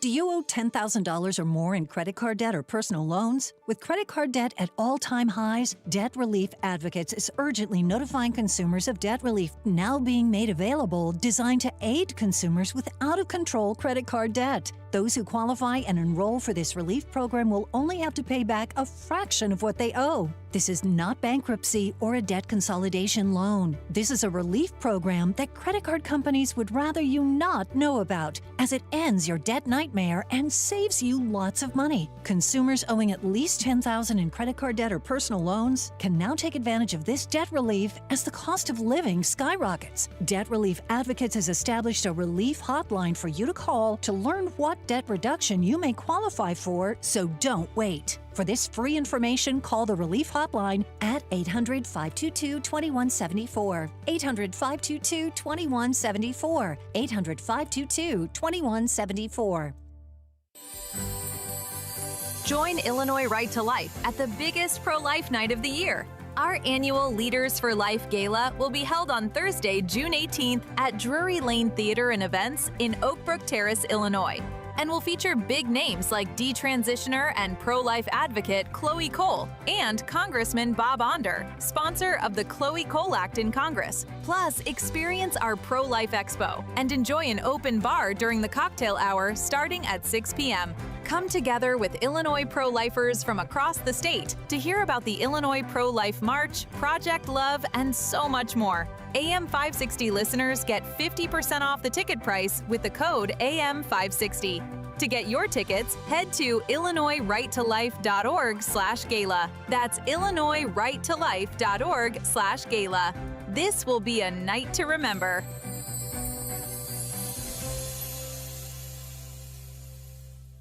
Picture warm Gulf breezes, turquoise waters, white sand beaches. Now, add evenings of conversation with Salem Media's Mike Gallagher, Scott Jennings, Larry O'Connor, and Jennifer Horn. This November, sail from Fort Lauderdale to the Bahamas, Jamaica, the Cayman Islands, and Mexico on a 7-day journey built for those who love this country. Book your cabin today when you text the word cruise to 94878. Celebrate America's 250th anniversary the right way on the Gulf of America Cruise. Book your cabin now. Text the word cruise to 94878. Take the journey of living a happy, successful, and meaningful life through God. Listen to It's Time with Dan Lights, Sunday mornings at 9 on our sister station, AM 1160. Hope for your life. AM 560, The Answer. Well, more not-so-good news just came over the transom of an economic nature. U.S. consumer prices rising again in May, driven by higher energy costs. So, yeah, it's going to continue to be a nagging issue, certainly one that the left attempts to exploit. Coming up at 8:08, we'll turn our attention to border security, both the surge in New York City of ICE agents, as well as Northern Ireland on fire. It is now 8 o'clock on AM 560 WIND Chicago. A finger on the trigger. I'm Chris Foster, Fox News. President Trump tells Fox he may order strikes on Iranian infrastructure targets, accusing Iran of stalling on peace talks. Airstrikes hit radar and air defense sites in Iran after the downing of a U.S. Army helicopter by an Iranian drone. Fox's Trey Yingst in Tel Aviv, Israel. President Trump tells Fox News that the Iranian drone lodged in between the two pilots in this helicopter. They were flying very low. And so these pilots were trying to take down the helicopter with the drone lodged into this gunship without it exploding. President Trump told me that he is getting close to ordering new strikes against Iranian power plants and bridges. Iran's military targeted American bases in Bahrain, Kuwait, and Jordan in response to the American airstrikes. In the background of all this, a senior White House official tells Fox talks with Iran continue. Combat veteran and oyster farmer Graham Plattner wins the Democrat Senate nomination in Maine. He's been dealing with a series of scandals, and about 1 in 5 votes went to Governor Janet Mills, who'd stopped campaigning. If you believe, as I do, that we can change our politics and change our country, then you must also believe that people can change. He faces longtime Senate Republican Susan Collins in November. The Republican primary for South Carolina governor goes to a runoff. Lieutenant Governor Pamela Evitt, who was backed by President Trump, and State Attorney General Alan Wilson advanced to a runoff for the Republican nomination. Evitt says she's ready for the next step. If you want a business leader, a CEO, and someone who has spent their career outside of politics, I'm asking for your vote. While Wilson says he's the most qualified for the job. This is not something you get coronated for. This is not something you can inherit. Not everybody believes that. You have to fight for it. You have to earn the vote. Sue Guzman, Fox News. State Rep Jermaine Johnson was the Democrats' nomination there. Consumer price inflation, 4.2%, the Labor Department reports, the highest in 3 years. America's listening to Fox News. Sunshine in Chicago, 77 degrees at 8:02 on AM 560. A breezy and humid day with a chance of severe storms later in the afternoon with a high of 91. Governor Pritzker is open to calling a special session in Springfield, trying to put together a last-gasp stadium bill for the Bears.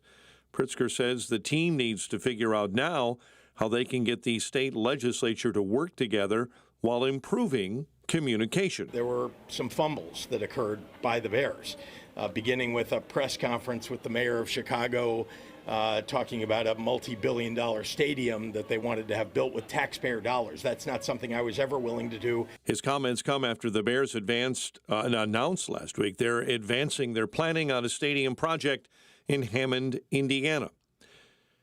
An investigation continues after a Chicago police officer shot 2 people in Country Club Hills.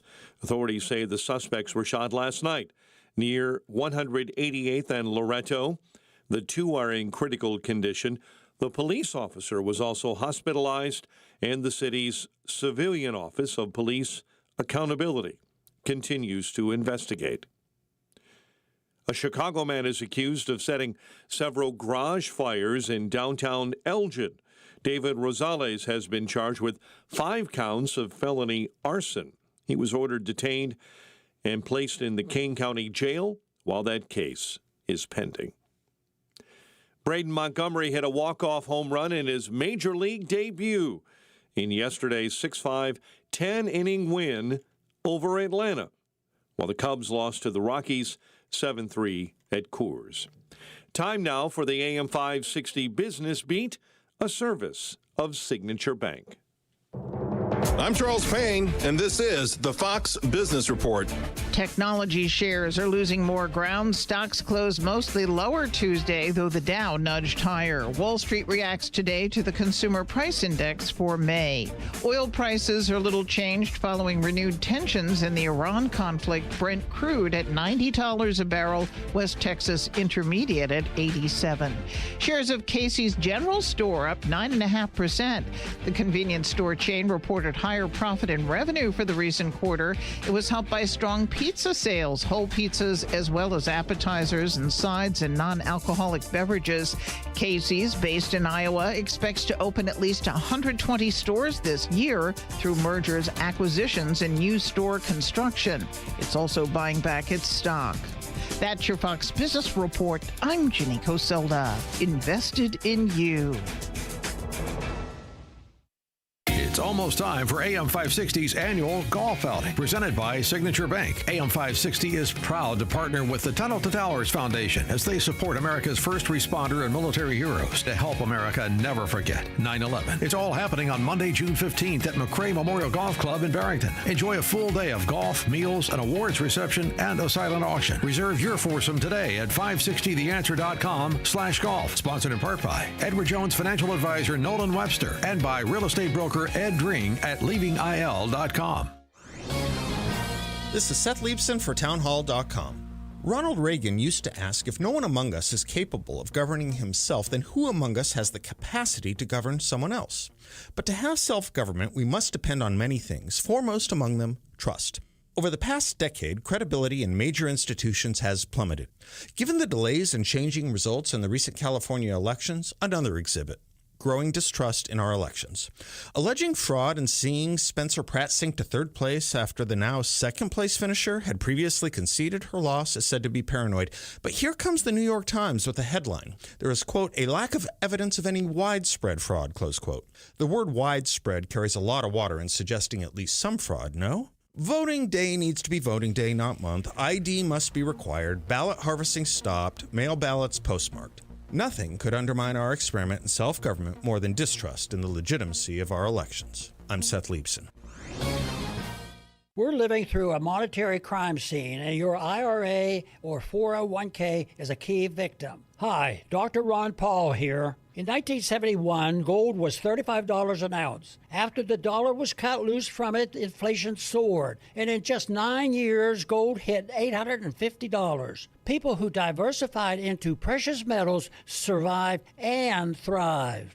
Today, we're in a worse position because we face inflation and massive debt. Fortunately, gold is still an option. My trusted friends at Birch Gold Group can help you own gold inside your retirement account. Plus, you pay zero penalties on the transfer. Start now by getting a free info kit on gold. Text the word SHELTER to 989898. We're facing the same monetary chaos as the 70s with significantly more debt. Get your free info kit from Birch Gold. Just text SHELTER to the number 989898.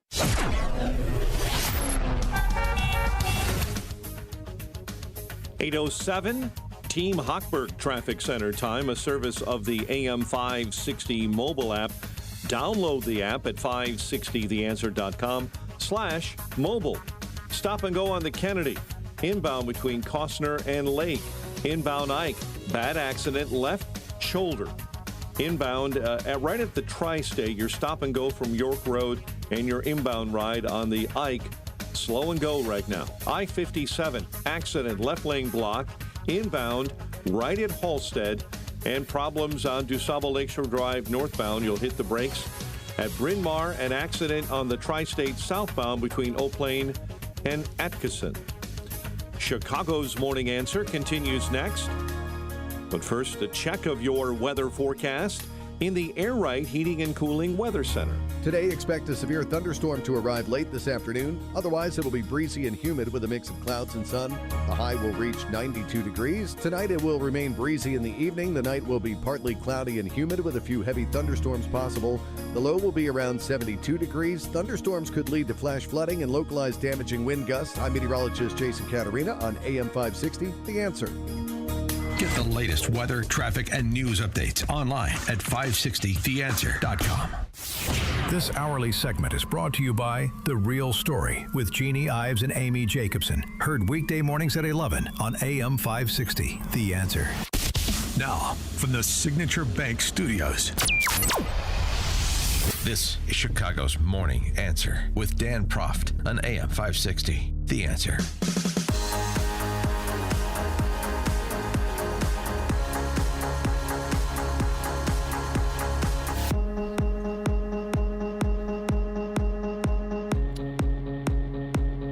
Top of the morning, Dan Proft here.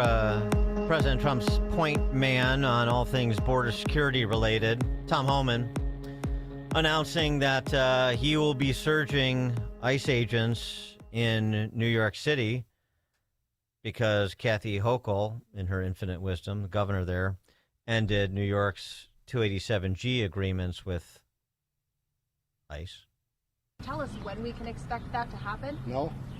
What can we expect to happen? You can expect more ICE agents go to New York because Governor Hochul signed legislation that ended our 287G agreements, where one agent can arrest one bad guy turned over by a jail. Now we got to send a whole team to look for that guy. So she took the efficiencies of the jails away in the 287G agreement. So it's math.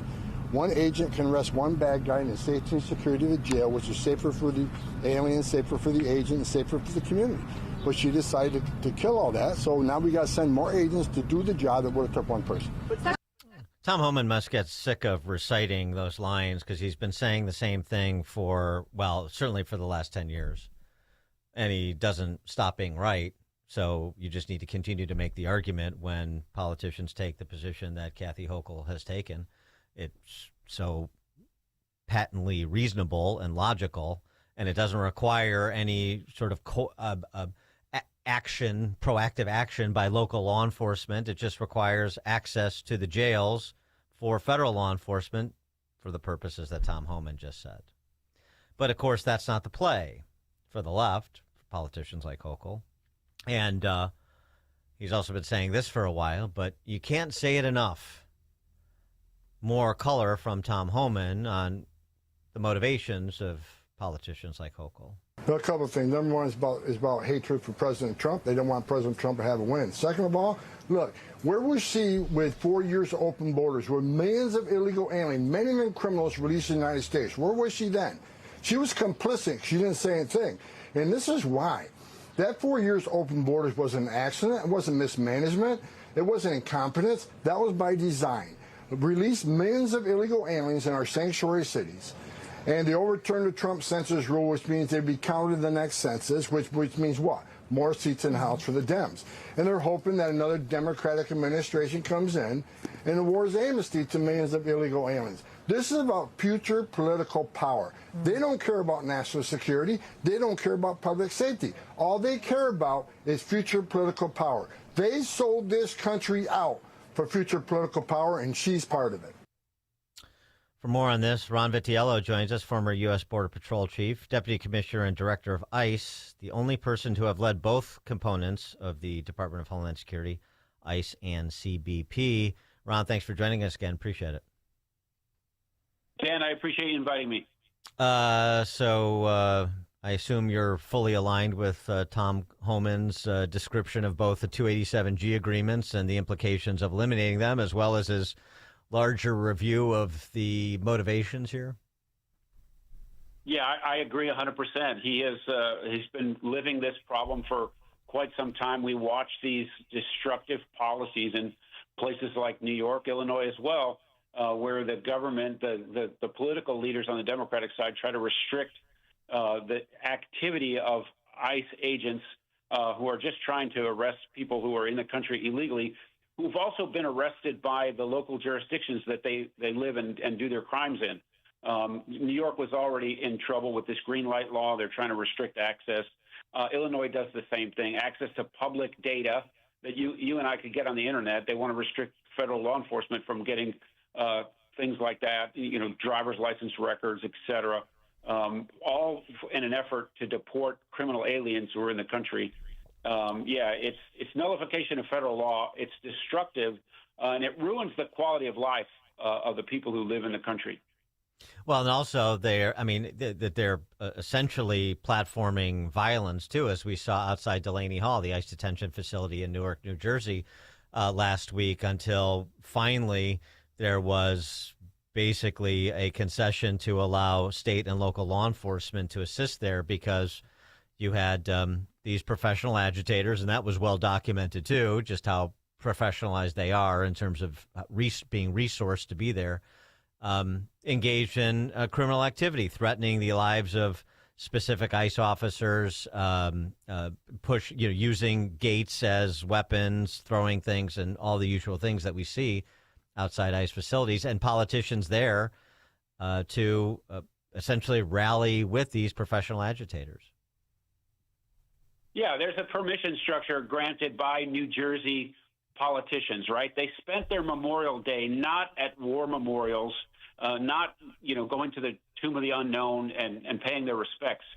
They went to Delaney Hall to complain about illegal immigrants who were in custody on the path for removal, to try to get them released. And so they've shown us their lack of patriotism, their lack of reverence for those that have given the final measure to protect this country, in favor of illegal aliens who are being detained lawfully in Delaney Hall.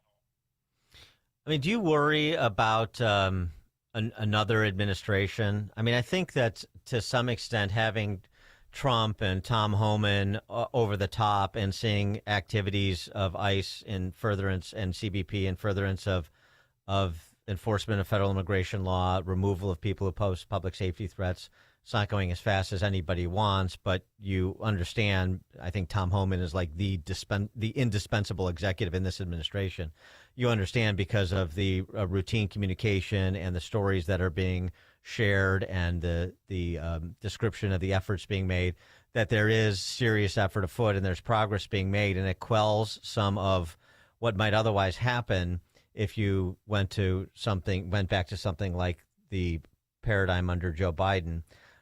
Are you worried about that in the sense of what we see happening in Northern Ireland right now? You had, as I'm sure you saw, a Sudanese asylum seeker almost decapitate a Scottish man in the streets of Northern Ireland and Belfast, until some people intervened and sort of beat him off of the guy before he was able to do more damage than he did. But it's generated chaos. You had some 200 men show up in black dress, almost like Antifa style, and they basically vandalized and burned down homes in Northern Ireland that were understood to be places where asylum seekers were being housed. I mean, that's exactly what you don't want to see happen. But when people lose faith in the rule of law, or the unequal treatment of the law to the benefit of people who are in the country illegally, I mean, this is the vigilantism you spawn. You're right. This is a problem. Unchecked immigration, whether it's at our southern border or around the world, facilitated by the government or not, is a bad idea. It ruins the quality of life of the communities where these people settle. It's a burden on schools and hospitals and public health, crime, et cetera. Assimilation used to be a core principle of migration into the United States.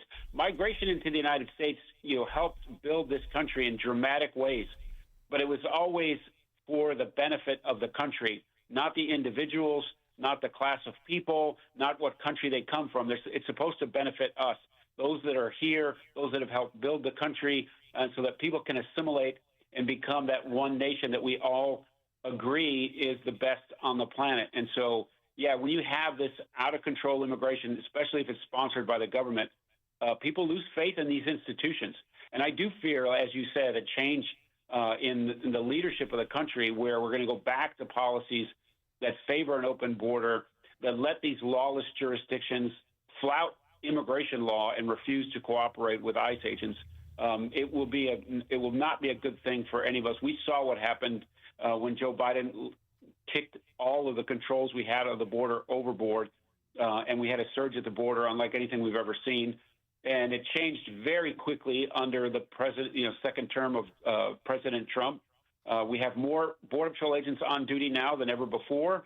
They are empowered by the policy to do more while they're out there. A 95% decline in the activity that they see crossing the border illegally, which gives them more capability to do what they do to protect that border and us. 110 new miles of border barrier across the southwest border, things like the waterborne barrier in the Rio Grande River, which the federal government has never installed before. So more agents, more technology, more barriers, and a policy that supports the rule of law at the border. Assistance from the State Department, the Department of Justice, Health and Human Services to protect children, to have smugglers be held to account, and our partner countries, which will take back those that we find illegally crossing the border in a very rapid manner.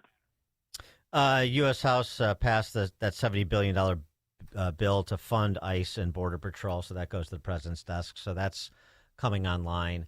I know you talked about some of the things also that the Trump administration has done with respect to enhanced border security. Also, he's increased the number of immigration judges by a little under 10%.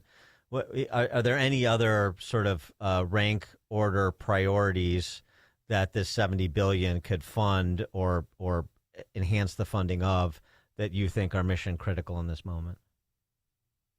Well, it will give us the opportunity to sustain the gains that were made in the first reconciliation with regard to hiring and pay for Border Patrol agents and frontline officers at ICE, et cetera.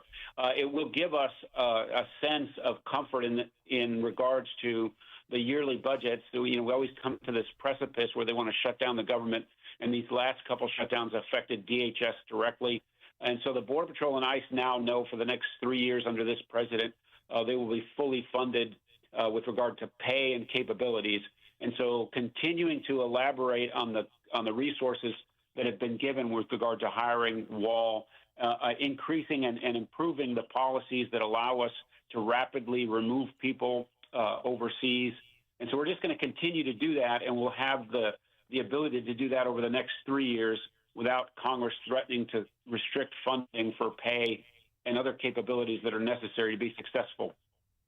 I want to get your reaction to something that Illinois governor, who aspires to be President Pritzker, what he said in response to a question, this is in the context of a Bear Stadium. Why you said you don't want to spend taxpayer money on a Bear Stadium, but you spend billions on providing all sorts of services and benefits to illegal immigrants residing in Illinois. Here was his response to that, and I want to get your reaction to his response. You may not recall that it was the governor of Texas, Abbott, who decided to throw people onto buses and ship them across the country, 55,000 of them to the city of Chicago, to the state of Illinois.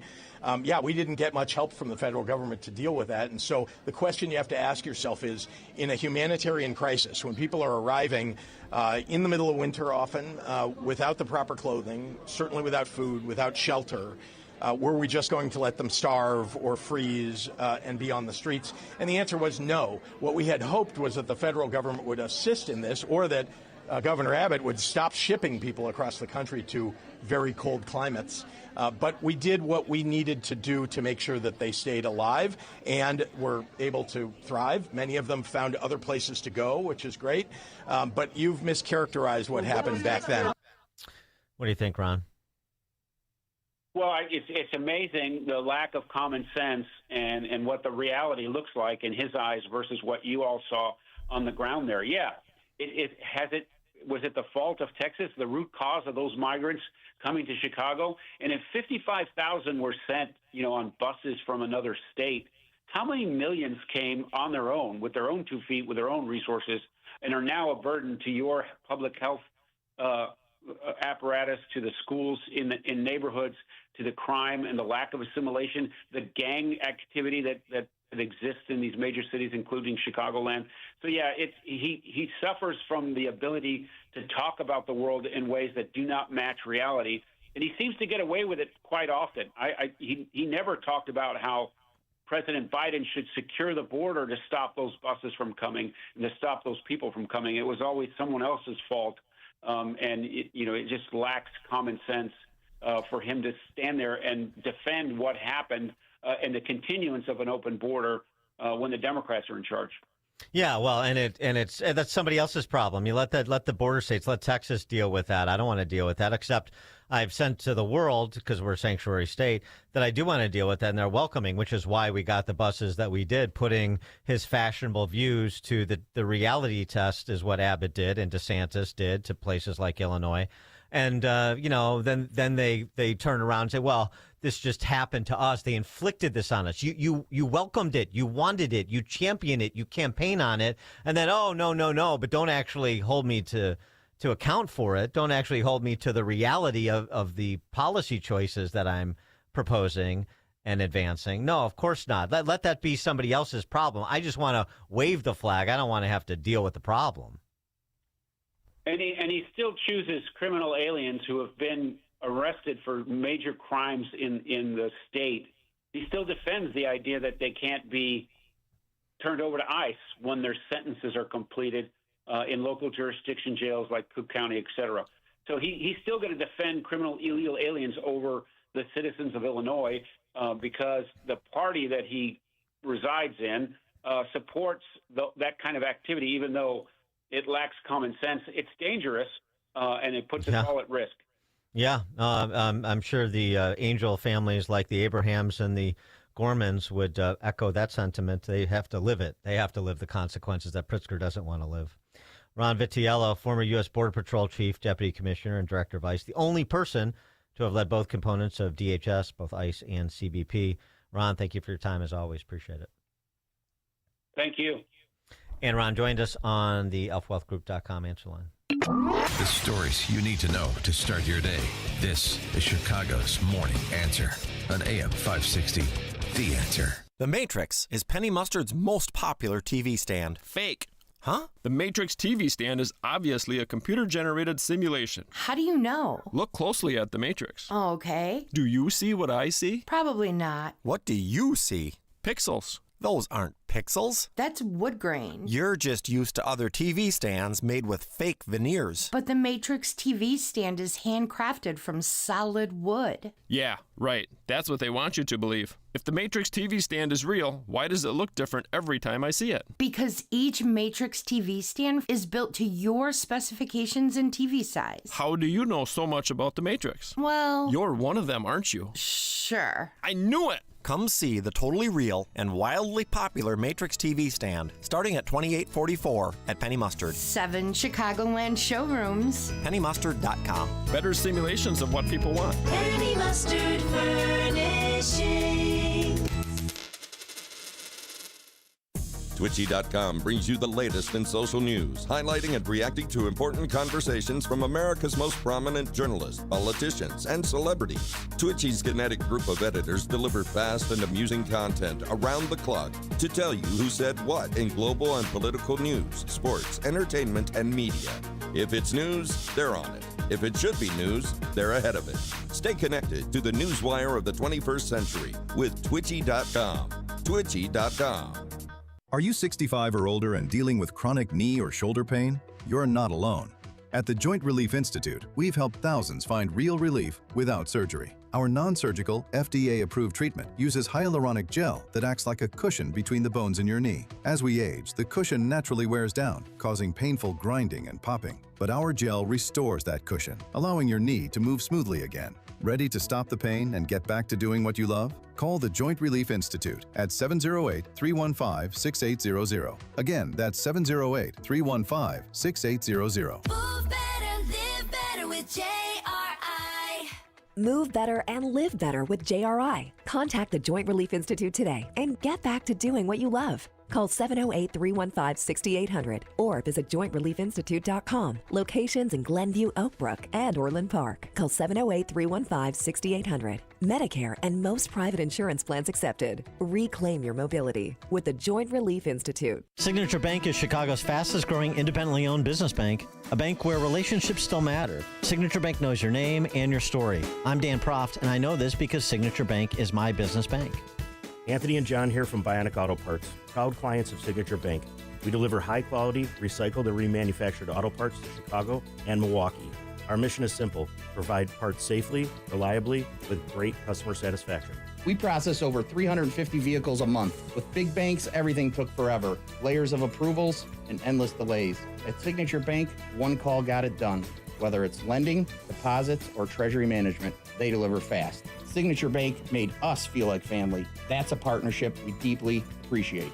Signature Bank helps local businesses succeed. Want to learn how Signature Bank can help turn your business vision into reality? Call Signature Bank at 773-467-5600 or visit signaturebank.bank. Member FDIC, Equal Housing Lender. AM 560, The Answer. Top of the morning, Dan Proft. Just some additional color on what we were discussing in part with Ron Vitiello. What's happening in Northern Ireland right now. And the response from the politician media class. Talk about a combine. About what you'd expect if it happened in Chicago. There's video of this attack. And the Sudanese asylum seeker, the Sudan, it's unclear. It wasn't reported, so I don't know if he is in the country illegally or legally or, some dubious purgatory. I don't know. But that was characterized as coming from Paris to, I think, England, making his way to Northern Ireland. So anyway, the important point is that he attacks this guy. He is on top of him, trying to behead him, and he's holding up the knife with blood on it, like in defiance, like as a conqueror, as a invading marauder.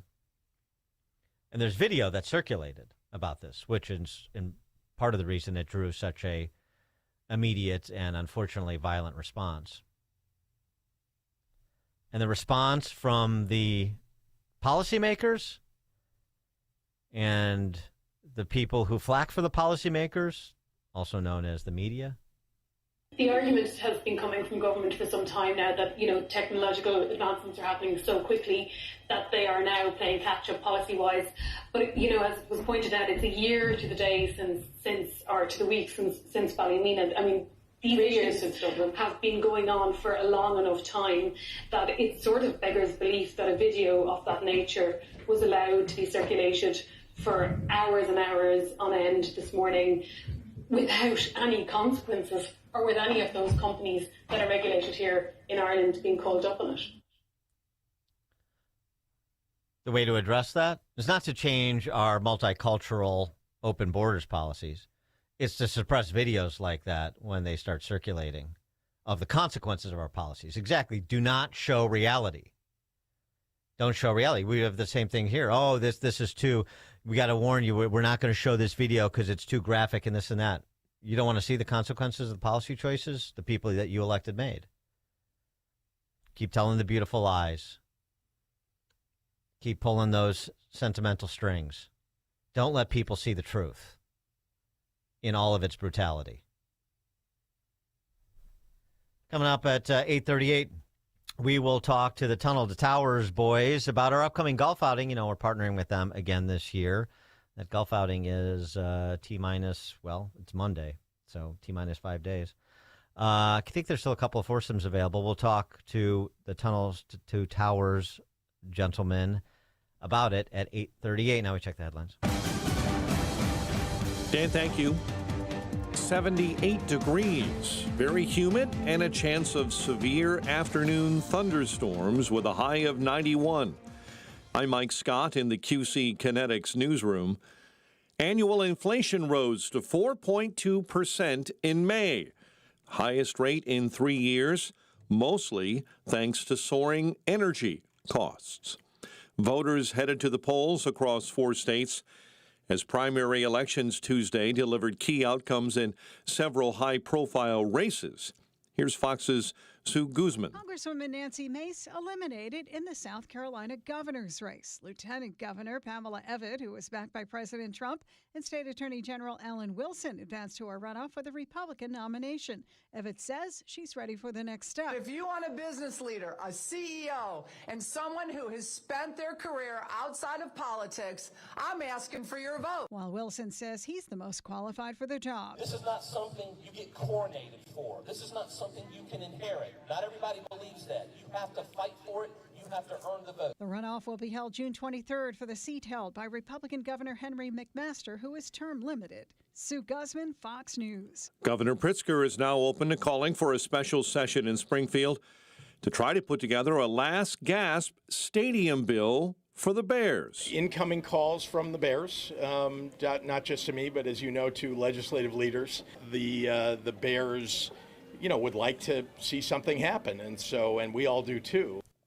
State Representative Dan Ugaste of Geneva has drafted a payment in lieu of taxes bill that would put referendums on the general election ballot and prevent any backdoor bond rollovers. You have to protect the local taxpayers from that, or else they end up picking up the tab for something that just isn't right. That's when they get the money. They don't get it off the backs of other taxpayers. A spokesman for Illinois Senate President Don Harmon says the Senate Democrats will look forward to reviewing Ugaste's bill.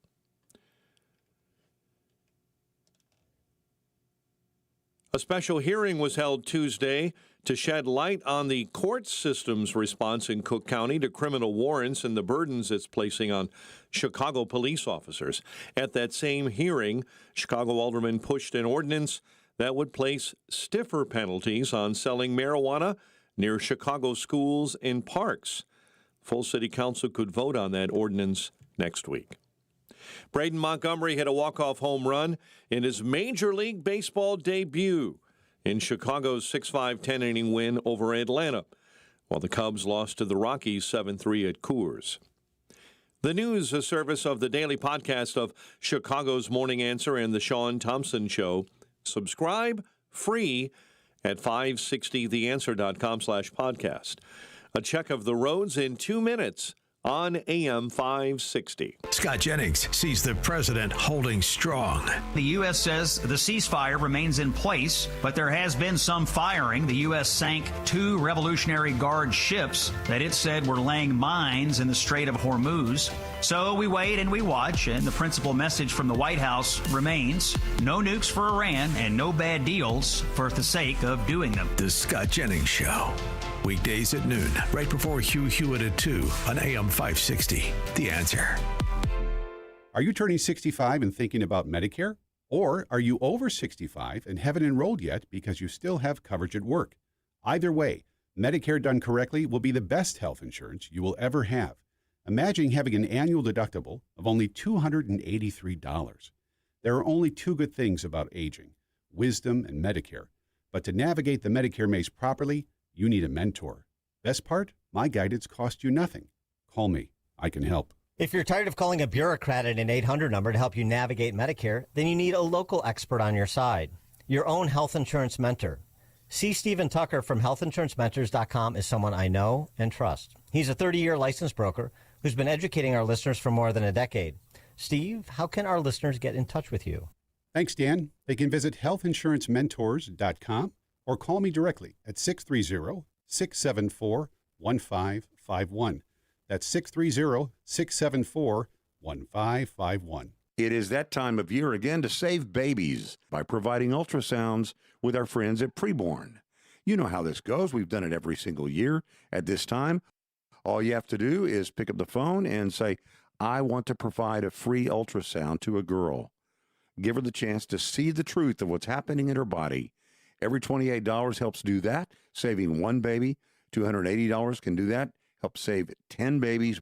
More does more. The phone number is 833-850-2229.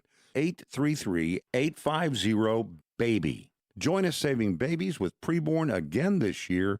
We're going to save hundreds of babies, one at a time, 2 or 5 or 10 at a time. That phone number again is 833-850-BABY. That's 833-850-2229. Or go online to 560theanswer.com/baby. This hourly segment is brought to you by Goldilocks, offering 24/7 security solutions for homes and businesses. Call them today at 708-889-5600. 8:38. Team Hochberg Traffic Center time, a service of Summit Racing Equipment. Rev up Father's Day gift giving at summitracing.com. You'll find unique gifts, parts, tools, accessories, and more, or give the perfect card. A Summit Racing gift card. Shop summitracing.com. Plus, enroll in the rewards program to get more power in every purchase. 8094 overturned vehicle on the right shoulder right now. It's westbound right before Clay. We see reports of injuries as well as this situation begins to really stack up on 8094 westbound right before Clay. Route 53, roadwork delays northbound between the Ike and Northwest Highway. And the Jane Addams is slow eastbound between Meacham and Route 53, all due to slow traffic on the ramp to the inbound Eisenhower. Chicago's Morning Answer continues next. But up next, the latest weather forecast from the Air Right Heating and Cooling Weather Center. A breezy and humid day ahead. Thunderstorms roll in later this afternoon and a high of 91.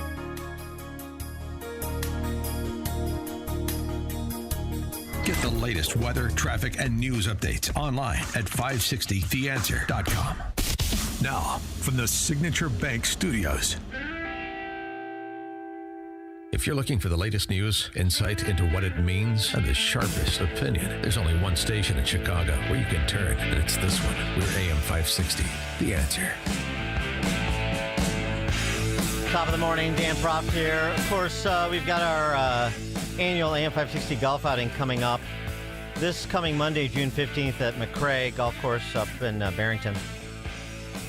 2 shotguns, 7:30 a.m. and 1 p.m. You've no doubt heard the advertisements. We have a couple of foursomes left, so we'd like to lock them down and to close this out.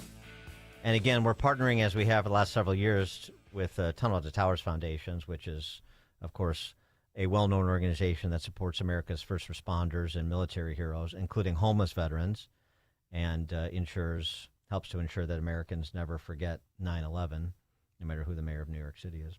But I digress. All foursomes get among the usual accoutrement for a golf outing. This is the interesting thing. You get an AM 560 marketing campaign, 25 one-minute commercials to air on AM 560 Monday through Friday between 5 a.m. and 8 p.m. for your business, or perhaps you want to do this on behalf of a nonprofit. And it will also include a complimentary digital marketing analysis, 25-minute, one-minute commercials in addition to all the other trappings of a golf outing. Couple foursomes left. 560theanswer.com/golf is where you go to sign up. 560theanswer.com/golf. And to talk more about the Tunnel to Towers partnership here. Oh, by the way, I should mention, sponsored by our friends at Signature Bank, too. But the partnership here, with the beneficiary of our outing, Tunnel to Towers. Pleased to be joined by Christopher Avadabil, Senior Director of the National Golf Series for the Tunnel to Towers Foundation. Christopher, thanks for joining us. Appreciate it. Oh, good morning. Thank you for having us. Appreciate it. Appreciate you guys and everything you guys are doing. Yeah, no, it's our honor to do so. It's really been a great partnership. The guys that come to the outings, for people who have been there, like myself, are always great. I mean, rousing speeches. But I mean, it's really important, the substantive work. And I know that you guys have helped people that first responders and military heroes in Chicagoland. I've mentioned one before, Danny Golden, who was shot and paralyzed, former Chicago police officer, now actually working with ATF. But I just before we get into the golf and all the trappings, your view on the Tunnel to Towers Foundation, maybe some examples of of the work you do with more detail than I have, and how these golf outings that you do around the country fit into raising the money to do these things. Sure. So just to give everybody some insight on what's going on for this year, obviously being the 25th anniversary of 9/11, there is a living memorial of 343 homes, mortgage-free homes that will be given out throughout this year. 25 were just recently given out on Memorial Day weekend, which was amazing. We also have the Steel Across America, a 16,000-pound piece of steel from the South Tower is actually going across America with multiple stops where everybody will have a chance to view. You can go on the T2T.org website, and you'll be able to see all the stops that are available. And then also what that leads into, obviously, coming into the golf section, the golf portion of the organization, where I stand, biggest thing that's coming out of this in the 25th year, we're approaching 300 total golf outings across the board, and that includes Premier, Tunnel to Towers, and third party. So it really is an amazing year growing the golf program itself. But it also has it also adds to the other program that's included with golf, which is the adaptive program, which helps our catastrophically injured recipients be able to get back out on the golf course and get their freedom back, being able to socialize, play the game that they love, or learn the game that they didn't know that they wanted to love. But it really allows them with the Verticat. We have 24 of those currently out to our recipients. It allows them to address the ball, stand up at the ball, and take a full swing. Right now, there are 4 more on order for another, so that'll bring us up to 28 recipients that'll have Verticats to get back out on the golf course and get that freedom. Yeah, it's great. And I mean, and with the sort of advancing technology when it comes to treating the catastrophically injured and prosthetics and so on and so forth, there's more that that people are able to do with the technology being what it is. Yes, and it's been absolutely amazing. And working again with the company Verticat has been so overwhelmingly positive for not just the foundation, but also, like we said, for the recipient. A lot of gentlemen, I got the privilege to play with a couple of weeks ago down in Florida, and he always played golf. He had played golf with his dad for since he could remember. He had lost both his legs overseas, and now with the Verticat, he's able to get back out there. He's getting back out there with his son out on the golf course. So again, it's just a wonderful thing to be able to have that, being able to come back to the reality and being able to have normalcy again, which has been absolutely amazing. We're also pleased to be joined by Jack Ohm, who is a battalion commander, retired from the New York City Fire Department. He's also a member of the board of Tunnel to Towers Foundation. Jack, thanks for joining us again. Appreciate it. My pleasure, Quinn. Thank you for having us. So just to talk a little bit about the sort of the big picture. We're talking about golf. We were talking, obviously, if you heard with Christopher about the golf outing specifically and some of the examples of the work that's done, but the sort of the big blue sky vision for Tunnel to Towers here so many years in at this juncture. Yeah, so, I mean, golf is a sport that brings people together. You spend a couple hours playing a game that they love, and then you come back to the clubhouse and usually have a few cocktails and reminisce about the day. And then they learn about what the foundation does for all our true American heroes. So golf ties us all together as a nation, just like our run series, just like our climb series. I just did the tower climb on Sunday morning, 104 stories at the World Trade Center. So these events tie all Americans together, and they get to know what our foundation does for our true American heroes. Just the point in the mission statement about making sure that Americans never forget 9/11. Are you as optimistic that that will be the case as you were maybe 5 or 10 years ago? Well, I'm always optimistic because there's always hope. But we do see things that are, sad to see, that our schools are not teaching what happened to us 25 years ago. And our foundation's doing everything we can. We have a whole 9/11 Institute where teachers all over the country can go and access a curriculum for whatever grade they're teaching, from kindergarten to 12th grade. They can go to our website, download a lesson plan, and teach it to their children. So they don't even have to do much work. All they have to do is download this lesson plan and then tell the kids in appropriate language what happened to us on 9/11. And that's what we have to do, right? That's why we're bringing the steel around, so people never forget. That's one of the main missions of our foundation. Never forget what happened to us. Never forget all those true heroes that sacrificed their lives on that day, and the more than 7,000 military men and women that have died defending and protecting us since 9/11. We can never forget these true American heroes. Yeah, and then the American heroes that you guys help then turn around and become ambassadors for the Tunnel to Towers Foundation, for paying it forward, for educating the populace. I mean, so there's this multiplier effect that your programs have.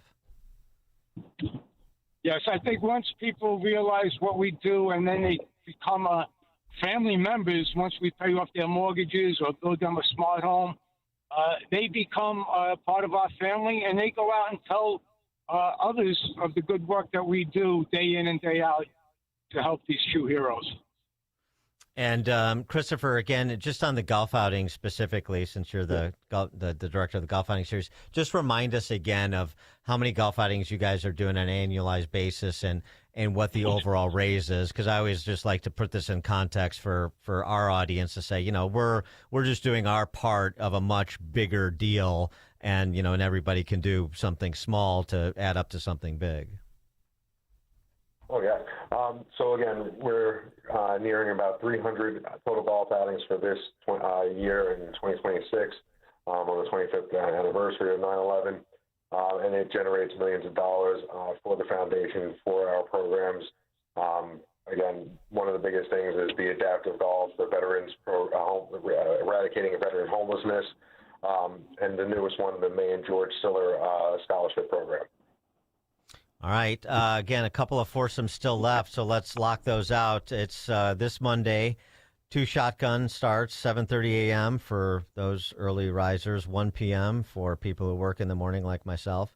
560theanswer.com/golf to secure one of those last foursomes. And remember, one of the unique things about our golf outing is this marketing campaign that you get for your business or a business or a nonprofit that you want to help. 25 one-minute commercials to air on our airwaves in prime broadcast hours. 560theanswer.com/golf. Jack Ohm, Battalion Commander, retired, New York City Fire Department, member of the board of Tunnel to Towers, and Christopher Audubon, Senior Director of the National Golf Series. This is Chicago's Morning Answer. Morning Answer on AM 560. The Answer. Patrick was way behind on his IRS taxes. I was in way over my head. The total amount ended up being somewhere just over $30,000. $30,000. Then the IRS came to collect. Started getting letter after letter. A lien had been filed against me. They were going to basically hang me completely out to dry. He had to do something. That's when I reached out to Optima Tax Relief. Patrick's life quickly got a lot easier. It was very easy, pretty much hands off. They picked up the ball and ran with it. And how'd it go? I couldn't believe it. I had to ask 2 or 3 times. I saved an incredible amount of money. How does Patrick feel about Optima? Couldn't be happier. They definitely helped me. Optima Tax Relief, the best place to call. They're the best in the business. Do what Patrick did and call Optima Tax Relief for a free consultation. Call 800-965-1433. 800-965-1433. 800-965-1433. Optima Tax Relief. Testimonial from an actual client. Some restrictions apply. For complete details, please visit OptimaTaxRelief.com. Hey, if you're living with joint pain, listen up. Is your life filled with I can't raise my arms, I can't climb stairs, I can't kneel down, I can't take a long walk or golf with the guys? Well, today's a new day. Take action. A day to celebrate what you can do. And that's exactly what QC Kinetics patients are doing. Back to enjoying their lives again thanks to the innovative treatments offered at QC Kinetics. I've seen the results and personally recommend Dr. Caravelli and her team. So many of you have been through their life-changing regenerative treatments done right in the office. No missing work, no surgery, no long recovery. The inflammation calms down. I want you to schedule a free consultation. You don't have to live a life of, I can't. Have a conversation with my friends at QC Kinetics and tell them I sent you when you do. Their treatments are natural, so don't watch summer pass you by again. Take action today. Schedule an appointment right now. Consultations are free. Call 312-827-6261. Again, that number, 312-827-6261. Call QC Kinetics to be pain-free this summer at 312-827-6261. AM 560, The Answer. Text from 815. Please repeat where we can get lesson plans about 9/11 for the schools, teachers. Yeah, let's go to t2t.org. T2T.org, Tunnel to Towers Foundation's website, and you can access all that information in addition to all their other programs. So, yeah, you can tell why we're happy to partner with them, proud to partner with them for our golf outing. I did want to get back to the California count, since it's ongoing. I mean, you could still get your ballot in as late as yesterday. The Wall Street Journal opining on the California count. Is the California election rigged? ? No evidence of fraud so far, but the state's lax voting rules create openings for it. That's a very generous description of what's happening here. First of all, there is evidence of fraud, and we'll get to that. And I don't just mean my argument, which the system is the fraud. But listen to the Wall Street Journal, which is always, very tepid on these matters. Listen to them describe the system. One more outlet providing one more description. They all sort of come to the same place, but this is a very sanitized version. And still, see if this doesn't fit the conclusion: the system is the fraud. California sends mail-in ballots to all registered voters who have until Election Day to send them back. Sends mail-in ballots to all registered voters preemptively. Many ballots don't arrive at county election offices until days later. California also lets people register and vote on Election Day. Voters may cast ballots in person at any polling place in their county. The result is a larger number of provisional ballots are cast that require more scrutiny, which of course prolongs vote counting.